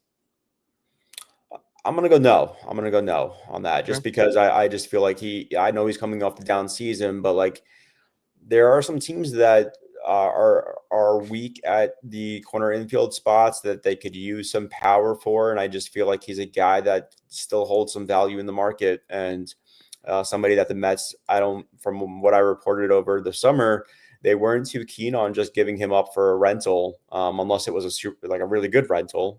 They just weren't too keen on it, and he stayed. And I think that was probably a good read by them, because he still has some value. Like, we're talking about a guy who had showcased it. But again, like he's somebody too that's also not squeezed out of the roster. But it kind of depends on like what Alonso is doing and what else you got going on in different positions. What about Luis Angel Acuna? Haven't thought about him a lot. That's why the hesitation there, just because It's fair. I don't know how much like value I don't know if it necessarily like changes a package for you in a way that like, okay, like now you get the guy that you want type of thing. So I'm a maybe on that. I could see it either way. I just haven't really done a whole lot on him to know. So I'll probably guess yes by default. I would say that's fair, just simply because, looking at where his options are, looking at where his age is now, looking at his defensive ability, his speed, his versatility, I think he probably is more valuable to the Mets. I don't think the Mets are going to say no if, to your point, he gets a trade over the line, right? Like, he might be a player that a team like Milwaukee is interested in, not to be the headliner of a package, but they just like players like him. But I think that's pretty fair. Ronnie Mauricio.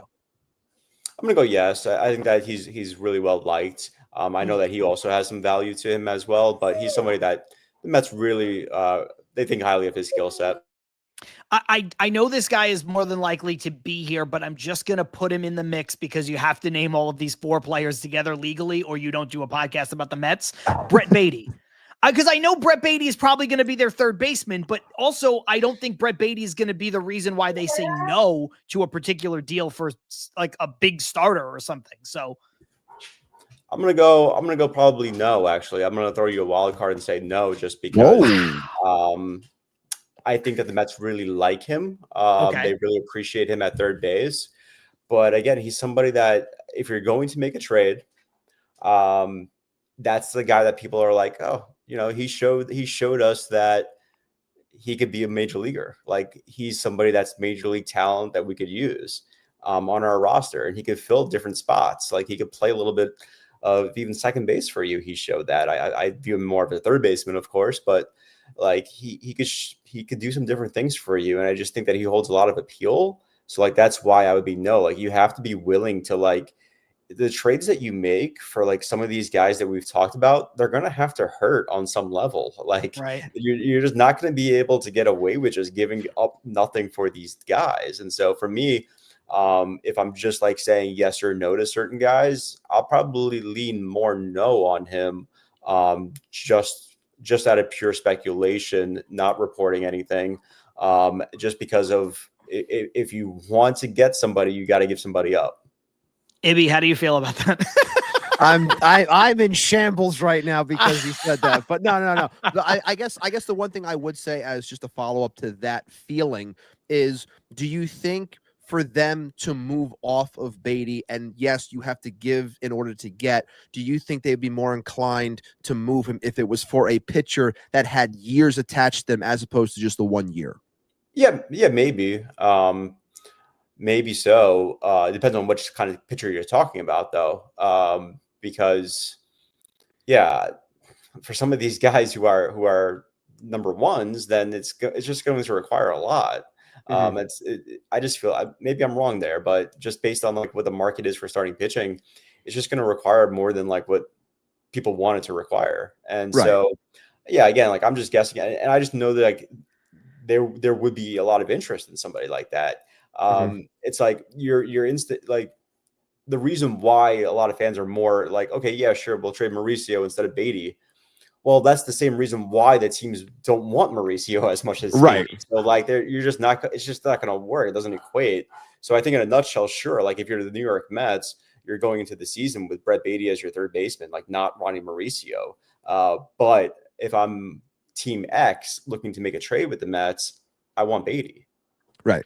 Would that be the domino or one of the dominoes that you kind of alluded to earlier, where if you trade something off of your team, then you might see the Mets dip into the Alex Bregman market if you were to trade Baty? Because they don't really have, I know a lot of people like Jacob Reimer, he's way a ways away. So, bad defense too. Yeah, like I don't know if he's a third baseman. He's probably more of a first baseman. So, is that the kind of situation that you could see where it's like, well, yeah, if they have to move Baty, now you're looking, maybe they trade for a third baseman, maybe they sign a Bregman, whatever the case may be. Yeah, I think so. I think that's fair to say, that if they were to make some trades like that, that opens up some different paths for them to take, which I alluded to earlier, without mentioning specific guys. But yeah, that's kind of the impression that I've been getting, is that if they were to make moves like that, that frees up some spots. Then you're not talking about like signing a guy over somebody who's already kind of demonstrated that they could be a viable major leaguer. Like that's to me a little bit, I get it in some ways because the guy's more accomplished than some people that we would be talking about here. But, just thinking with Brett Baty, like he kind of showed you that like he could handle, he could be a little bit better than what he had showed a lot better than what he had showed in the past. Right. And so, yeah, I think it would be a little bit something where like, you're not going to sign somebody to just, take the job away from somebody like that. But if you were to have to make a move, and then that spot becomes open, I think it only makes sense to then just be in the market for something else. The last person I'm going to ask you about, I know we don't do a ton on prospects here, but only because what David Stern said earlier. What are the chances, or not chances? Yes or no? Quick answer. Is Carson Benge the opening day center fielder for the Mets? Yeah, I say no. I understand like why he put him out there, and I think it is a possibility because Mhm. it's really hard to get a center fielder. I just think it's more likely that they acquire somebody for insurance purposes. Like it may be Benj who takes up the bulk of the center field time in 2026, but we're talking about somebody who doesn't have a whole lot of experience in AAA. We don't know how good of a defender he is in center field quite yet, and I just think that I would assume that they would get somebody for even an insurance policy as a veteran type as a short-term gap kind of thing. Okay, that's what I figured too. I think there's a outside chance he's the starting center fielder on opening day. I said that even before Stearns made his comments, but for every reason you just said, I think they can't run it back and be like, well, if he stumbles, we have Tyrone Taylor. They're gonna need a guy who is better than that, and that doesn't lead them to having Jeff McNeil play center field. Look, I said that we were done, but I do want to bring up this question from Edge because Edge said he had a question he wanted to ask you and he just joined the show. Are the Mets going to sign a DH, a real DH, if Pete Alonso is here or not? So I don't know what you'd qualify as a real DH. To me, there's only one that's out there. It's Kyle Schwarber. I don't know that the Mets are going to sign Pete Alonso and Kyle Schwarber. So that'd be cool. Interpret this how you will, but your thoughts. I think they have to be open to like, I think a better question, or like maybe like the question that the person may be getting at is like, are you going to have somebody take up the bulk of the action at that one spot? And we've seen David Stearns do that. Actually, we saw the Mets do that with JD Martinez in the past. And then some years, I've seen David Stearns not do that, of course. So I think it's kind of open-ended. It could go either way. I don't think it's something where like they're going to close the door on that being a possibility where like one guy assumes that role. But a lot of teams prefer that not to be the case because they could just rotate that, rest guys, a lot of different reasons, play the matchups, play the platoons, that kind of thing. So my guess would be probably they fall in that bucket of they'd rather not put all the at-bats into one guy and like have that be a locked situation because of that. And also like you have guys who probably need that for defensive purposes, whether that's a Nimmo or a Soto or whoever else. And I think that comes into play as well. Like we're talking about a team that wants to improve defensively with guys who are not the greatest defenders. So those guys could get DH opportunities or at-bats. And I think it's important for them to keep that open in that regard. He followed it up by saying, I just don't think they can hand Vientos the job. And to your point, and to his point, I agree. I would like them to sign, let's say, Pete, and then another bat that doesn't necessarily need to be a DH, but another bat that allows them to kind of move things around, be flexible with that DH position and all of that. Will, thank you so much for giving us an hour and nearly 40 minutes of your time You're the man, Will. It was super informative, as it always is. It was great to hear from you and great to have you back on the show. And I think Mike Laverty sums it up when he says, Will Salmon, good guy. True. Good guy. Very true. Good guy. Very true. Look, at this point, you're no stranger to Mets fans, but in case they have never seen you or heard from you before, where can they follow your work? Where can they find you? I'm on X at Will Salmon and at theathletic.com. We've covered the Mets pretty extensively, and I appreciate it. Guys, you do a great job. Happy to be on. Looking to lead the league in appearances on your show by the end of the offseason. That's what we are trending for. Guys, we will kind of conclude the show. Just Ibby and I coming up in a moment, put a wrap on it next 20 minutes or so. Will Salmon, gracious, giving us so much of his time. So we'll head into the break. When we come back, it'll just be me and Ibby. Will is going to go take care of his dog. But thank you so much for being here. Don't go anywhere. John Saponaro, Matt Ibanez, Til Mets Do Us Part, live on YouTube, live on Twitter. We will be right back.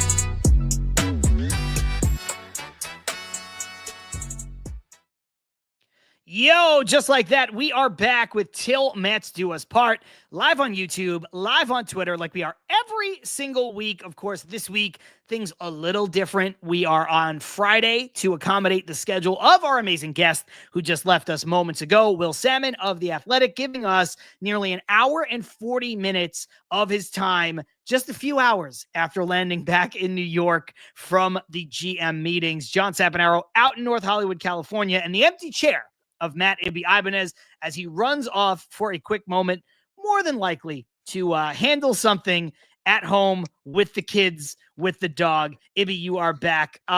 Before we get into the conversation, we should hit him with a quick word from our friends over at Independent Safes. Absolutely, John. IndependentSafes.com. Independent Safes are protecting homes and businesses with secure residential and commercial safes. Fireproof peace of mind in every corner.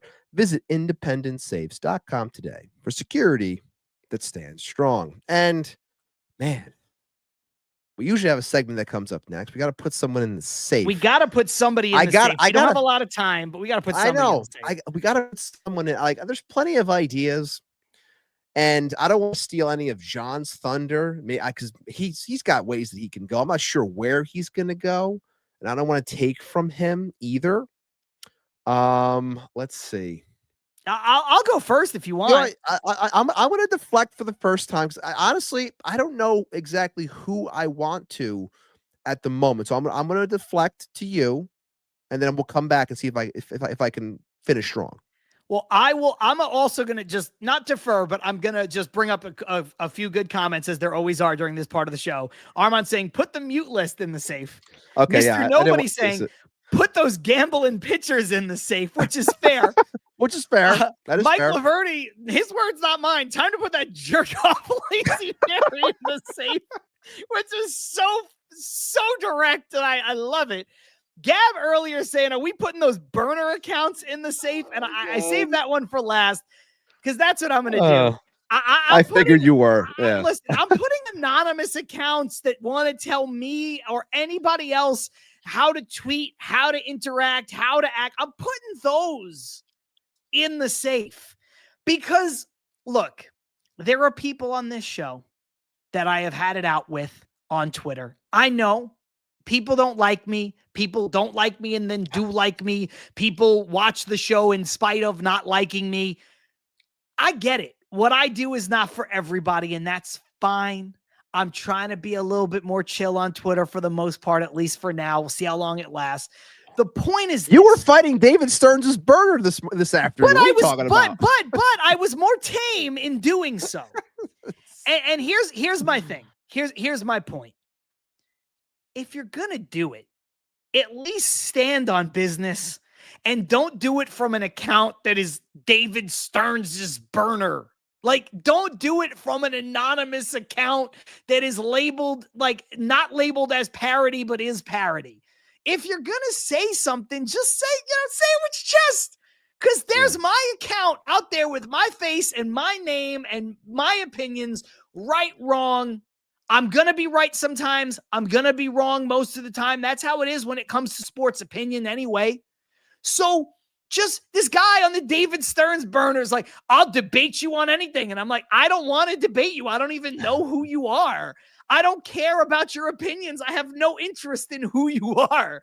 So, whether it's somebody who, I've had a proper back and forth with, a debate, or it's somebody that I've had heated interactions with. Like, I'll bring him up. Nick DeLuca, he's here. He's a friend of the show now. We had heated back and forth. It's fine. It's all love now. It's no big deal. But it's like, I know who that dude is. Not personally. We don't know each other. We've never met. But, like, he knows who I am. He sees the account. I know who he is. I see the account. Fine. I'm really trying to not get into it with the likes of, David Stearns burner nonsense. Game for War with another suggestion. Put John's shirt in the safe. We're over that. We're over the shirt. Some of you don't like the shirt. I don't care. I like the shirt. It's cool. You don't like it? That's fine. But yeah, oh my God, that's what it is. Armand saying John being tame is like Stern signing Montas. It sucks. Don't change. So anyway, that's who I'm putting in the safe. I still don't really have anything that's really gotten to me that much. I guess the one, and this is something I've done before, like especially now to go hand in hand with what we were saying, what I said to Will before, which was, when it's a less sexy off season in terms of what's out there, people kind of get bored and people kind of run with things or try to make things larger than what they really are. So again, I'm not anyone in particular. It's just more so, I try not to do it on this show when it comes to like thumbnails and stuff like that with like the clickbait stuff. I think people are trying to take certain things and twist words a little and run with it as opposed to, telling it for what it really is, which is why I love having Will on the show, because he always just tells it straightforward, whether people like it or not. It's just this is what it is. It's not dressed up. This is what is being said here, here, and here. Some people are taking the smallest of mentions and trying to run with it and say that this mega deal is going to happen and this has happened. It's like, no, it was kind of said in passing. But I get it. It's all about clicks and trying to get more to watch, given shows or to follow a certain person. So for me, at least on where I am, that's what I'm putting in the safe for this week. We could throw away the key. This segment, a lot more prevalent, I think, it'd be during the season. And just that you can always find a player who's underperforming. Oh, or yeah. A coach or manager. Or somebody, yeah. or somebody who's on the radio talking nonsense. Like, it's always easier in those moments to find somebody who really gets you riled up. You know what? Hold on. You ready? I got one. Because I wasn't here last week, I am putting every single person that went online and complained and screamed and bitched and moaned about a first base coach. Let it go. It's not that big of a deal. And like I said in the chat last week, I'll say it again. This team won 83 games last year.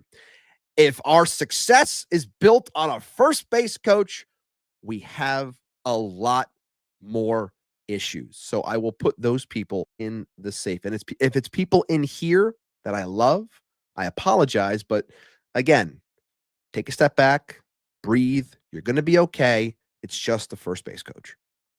This is wild. Ibby, for the first time ever, has potentially put people in the comments in the safe. And I get treated like the bad guy. I'll put Carson in the safe every single time if I could. Every single time. I get treated like the bad guy when I want to put Hector and Washington Heights in the safe. No, stop it. I get treated like the bad guy. Ibby's putting loyal viewers no. of this show. I don't even know if were people in here that angry. I don't know. If they were, I apologize. Honestly, people were fairly measured for the most part. Some people very upset, but I don't think anybody upset about him gone or upset because it's the Braves. There is a difference. Just upset that he's gone. I think that was that was the consensus from most people. I think there were worse reactions on Twitter than there were in our show, to be fair. Like, people, the overarching consensus was like, I'm bummed that he's gone because he was a part of our team that was very effective. I would have liked for him to stay, but I understand it. There was a lot that on Twitter that was like, we're going to fail now. And it's like, I don't think anybody's ever going to fail because of a first base coach. That's just not. So anyway, I appreciate this. John, your take on Pete's defense, 100% spot on. Thank you, Ken. I appreciate it. I have to bring that up to counterbalance some of the hate comments I get. This one is funny. I'm just bringing this up just because Carson is here in the comments. GSD over Twitter that Ibby carried the wool hat guy and the other two yesterday when you made an appearance on Mets Weekly. Ibby, you're back in Aiken. Because I can only carry so many people, man. Not only are you carrying me on a weekly basis, but you're now carrying Mets Weekly. Carson, in a guest spot. Yeah, I do what I can, man. And Frank yesterday, which, by the way, shout out to Mets Weekly. We were both supposed to be on the show. I had something come up. Not last minute, I don't think changed last minute that prevented me from being on the show. Did apologize to Carson, but to apologize to everybody who tuned into Mets Weekly. I was supposed to be there, and my schedule changed. I was not able to do that, so it was my bad. But here we are. I do want to bring up two things that I see you've added back to the show. because we're in the off season, and sometimes things change. Wait. Hold on. Okay. Am Okay. I, before you do anything, is you let me know. Am I the one who's grainy right now, or is John the one who's grainy? Who is it? I know that my video dropped out for a second, but I because got you clear, and I've got myself clear. So you got me clear. You can see me and moving, talking, and clear. Yeah. Oh, okay. I just want to make sure, because on my end, it seems like the same thing's happening again. Like I got the chat saying it's yours as well. Okay. Yeah, I wasn't sure. I just wanted to make everybody sure. thinks me. I just wanted to make sure. Yeah, it's really rainy and terrible here. So, yeah, Carson saying John is laggy but coherent enough-ish. Okay, fair. His shirt is impacting the technology. You guys don't know shit, man. You guys don't know nothing about nothing. This is John's Hollywood. John knows fashion. You know, this is take your Walmart T-shirts and get lost. This is 101 Crown Royal tie-dye shirt. Get on my level. That's all I'm saying. That sounded like a different language to me, but I'm sure it's very important. Ibby, I'm gonna play the two things that are back because it's the off season. There's a little bit of off season news. We know there's a certain free agent that I have lobbied for in the past, that I have lobbied for on the show today, in a way, that is available again. And when that free agent is available, sometimes you gotta ring the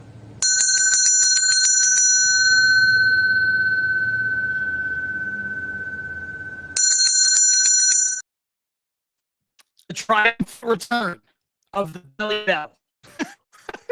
I'm very excited that the Belly Bell is back. I did update it because he was in the Cubs jersey last year. I didn't want to put him, or the last time we had it, I didn't want to put him in the Yankee jersey. I wanted to put like a spin, so it's kind of like a mixture of the Mets and the Yankees in the jersey that he is in. If you noticed, it did say New York across the chest. So I am happy that the Belly Bell is back. Hopefully I don't have to be ringing that bell as much as I was last time, because every other word out of John's mouth was Bellinger. So we'll see how often we use it and how serious the Mets might be in the pursuit of Cody Bellinger. But the other one, I'll take this one because I was ecstatic when this news dropped in a time where people are complaining about minor deals and, oh, who cares about Jackson Clough or whatever his name is, Clougher or whatever the hell his name is. That's not a real person. That's not a real person. Can't be a real name. You know, him and Jose Rojas, who had 33 home runs in AAA last year. So shout out to Syracuse for getting a real bopper in their lineup. But a player was dealt away or picked up by Tampa and was released, and he's making his way back to the New York Mets.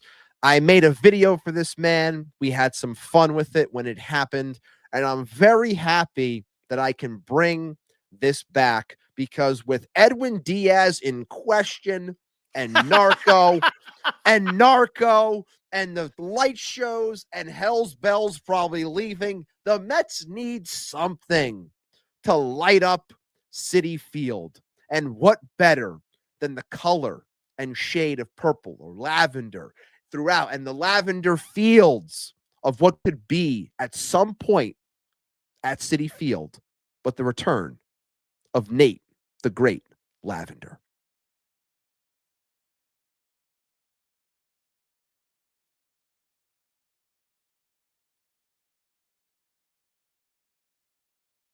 God, I miss those lavender fields. Welcome back, Nate. Yeah, Lavender back. He's injured, right? So he's injured. He's not going to be coming out soon. No, he won't be a factor. But honestly, if healthy, good arm, you know, somebody that can play a factor in the Mets bullpen depth at some point in the season.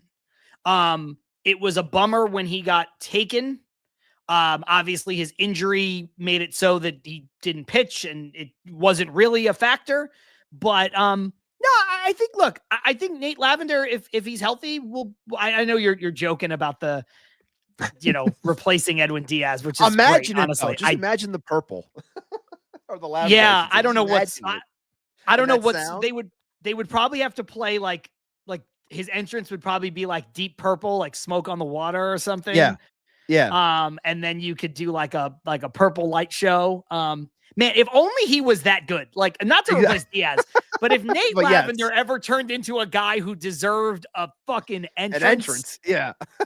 Oh my God. Also, by the way, I don't know if this is a hot take or not. I love reliever entrances. I think like everybody should I love have them too. one.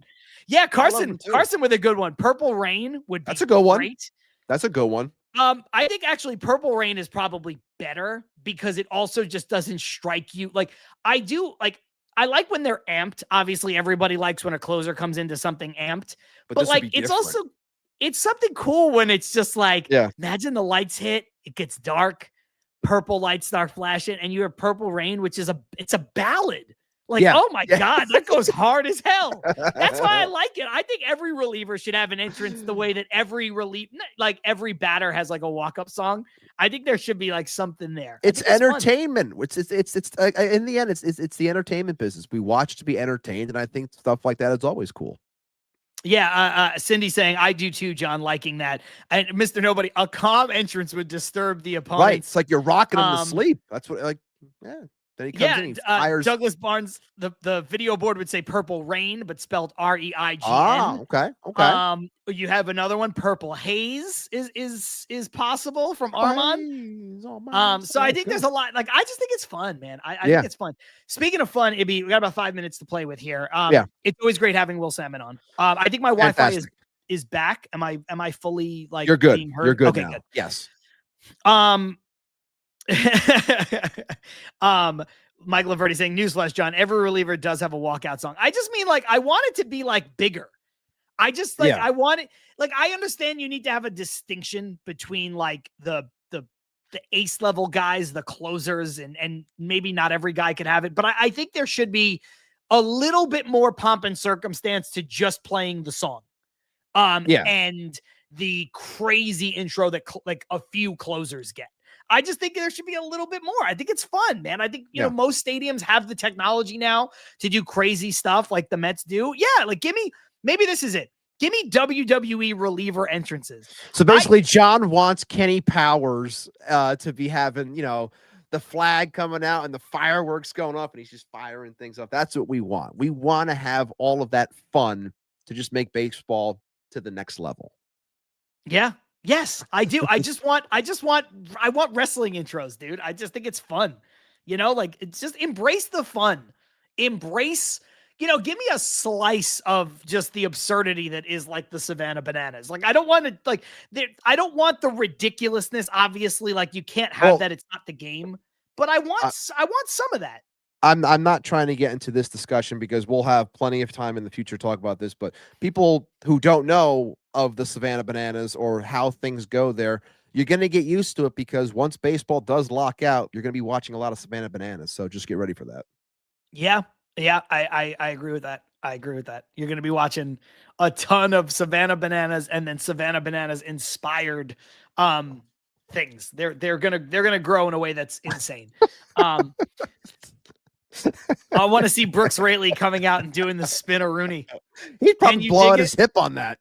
Sucker. Oh my God. Yeah, like, see, you guys are with me, but Michael Buffer, Michael Buffer intro for relievers. Ibby, this was a great episode. Great way to return Fantastic. to, you know, the two of us doing a show together, getting Will back on. Again, just really, really, really insightful stuff. Like you said, telling it like it is. Yeah, straightforward. Yeah. Punches. You heard it from Will. We'll likely have him on again at some point in the offseason as long as schedules can align. So, be aware of that. We got the show not only live on YouTube, live on Twitter, but live on Substack today for the first time. We're going to continue to do that. We might roll out some other ways to watch the show that I think will be important and fun.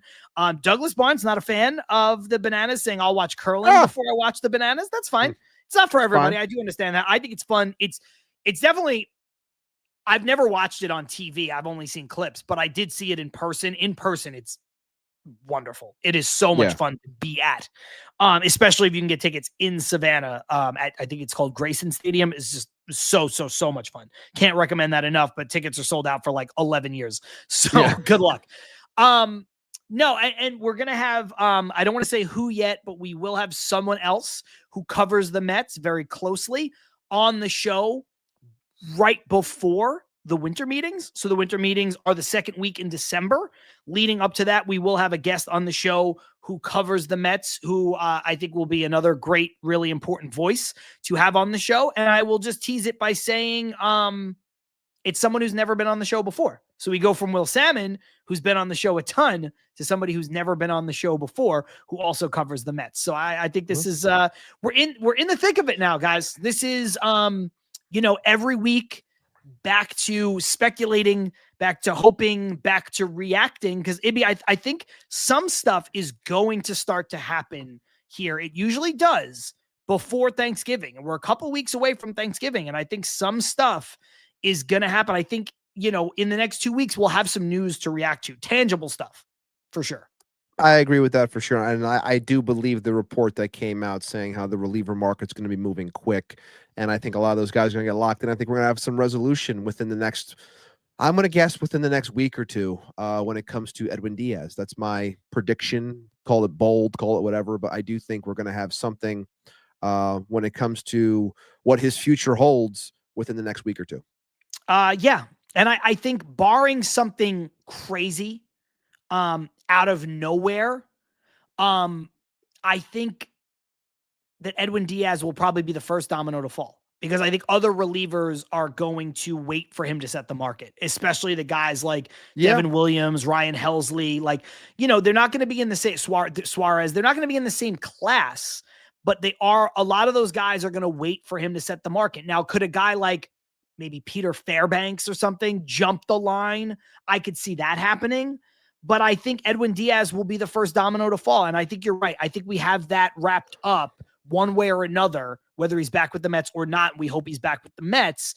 I would say before Thanksgiving it happens. He signs I think so too. Somewhere.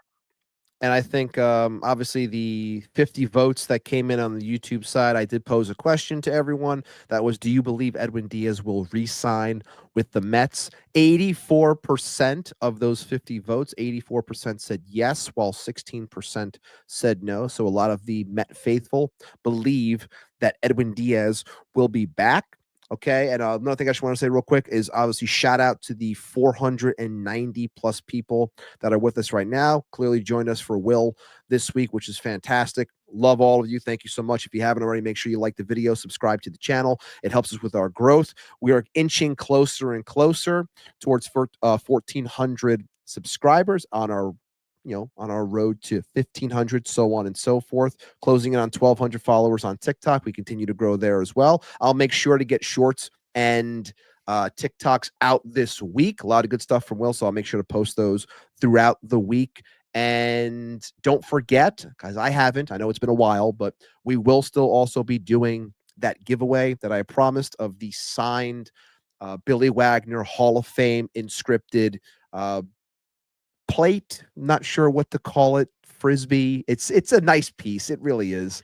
It's like a round logo thing to mount on the wall. I don't know how to describe it. I don't know. It looks like a frisbee. It's not a frisbee. It looks like a plate. It's not a plate. It's don't not eat on like, it. Yeah, don't eat on it, you psychos. Yeah. Carson saying, shout out Ibby carrying 2 podcasts in 48 hours. Hey, Yeah, a man's got to do what a man's got to do. I'm a man of the people. I'm a man of the Mets community. So I got to do what I got to do. If I got to carry John, I got to carry John. I got to carry Carson, Frank, and Rhino. Like, I got to carry all those guys. I do what I got to do. He's got to do what he's got to do. It's true. Don't worry, Mike. It's not Andy Martino. You will not get your ass blocked off the show. He'll never be on here. It's not going to be Andy Martino. It's just I'm blocked also, so can't be. We're all blocked. Brad saying heck will be on the show, to which Mike says known Mets beat reporter Hector from Washington Heights, which is a very funny follow up, and then saying Hector isn't on Mary's mute list. What a joke. Mike, you're coming in hot. These are good ones. Ethan KL saying Metscast will be on the show. Metscast, I'm also blocked by Metscast. I'm So blocked by association from Metscast, so guilty whatever. by association. You know what? Even though I am going to be sharing the same stage as Dan Bartles, who is a member of Metcast Pod, so we'll see how that goes. We'll see how that goes. But a lot of folks going to be at the QBC that got beef with old Johnny here. Yeah. And who's going to face all the repercussions? Me. I'm the one who's going to get beat up over everything. That's what's going to happen. Next episode will be on Carlos Mendoza's car hunt. I am not a part of these jokes. Carson, don't ever change, man. That is wonderful. Anyway, guys, this has been a fun episode. We're now at 2 hours. We're over 2 hours. We wanted to just kind of, just take a minute after the very serious conversation with Will Salmon of The Athletic to have a little bit of fun, put a bow on the episode. Will is great. If you don't follow him, follow him. For my money, again, he covers the Mets. Turn notifications on for Will. If you want notifications on Twitter, turn notifications on for Jeff Passan and Will Salmon. That's what you should be doing. Yeah, I think that's the highest compliment you could give a reporter. I agree. If you're going to turn notifications on for that person, and Will is notification worthy. He's that connected. Does Whether a great it's a great job. article or breaking news. Yes. And there are so many people who do a great job as well, but just Will is fantastic at what he does. And you know what, Ibby, let's go off on a positive note. Mr. Nobody saying, great show. No matter what direction you think the Mets should go, have a good one, people. LGM. I think that's a great way to end the show. I agree. We'll be back on Wednesday in our regular time next week, 5:30 p.m. Eastern. We'll be live on Twitter.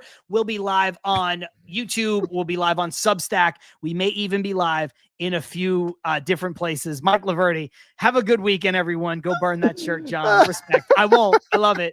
I'm not burning it. But anyway, we'll be live in all those places. If you missed any of the show, once we're done here, you can watch the entire thing on replay on our YouTube channel. Follow us. Til Mets Do Us Part is the place. Follow us across social media at Til Mets Do Us Part in just about every place you could think of. And if you missed any of it and you're like, damn, I can't watch the show, don't worry. In a few hours, it'll drop as an audio podcast on Spotify, Apple Podcasts, and Amazon Music. I'm John. That's Ibby. This is Til Mets Do Us Part. We'll see you next week. Peace.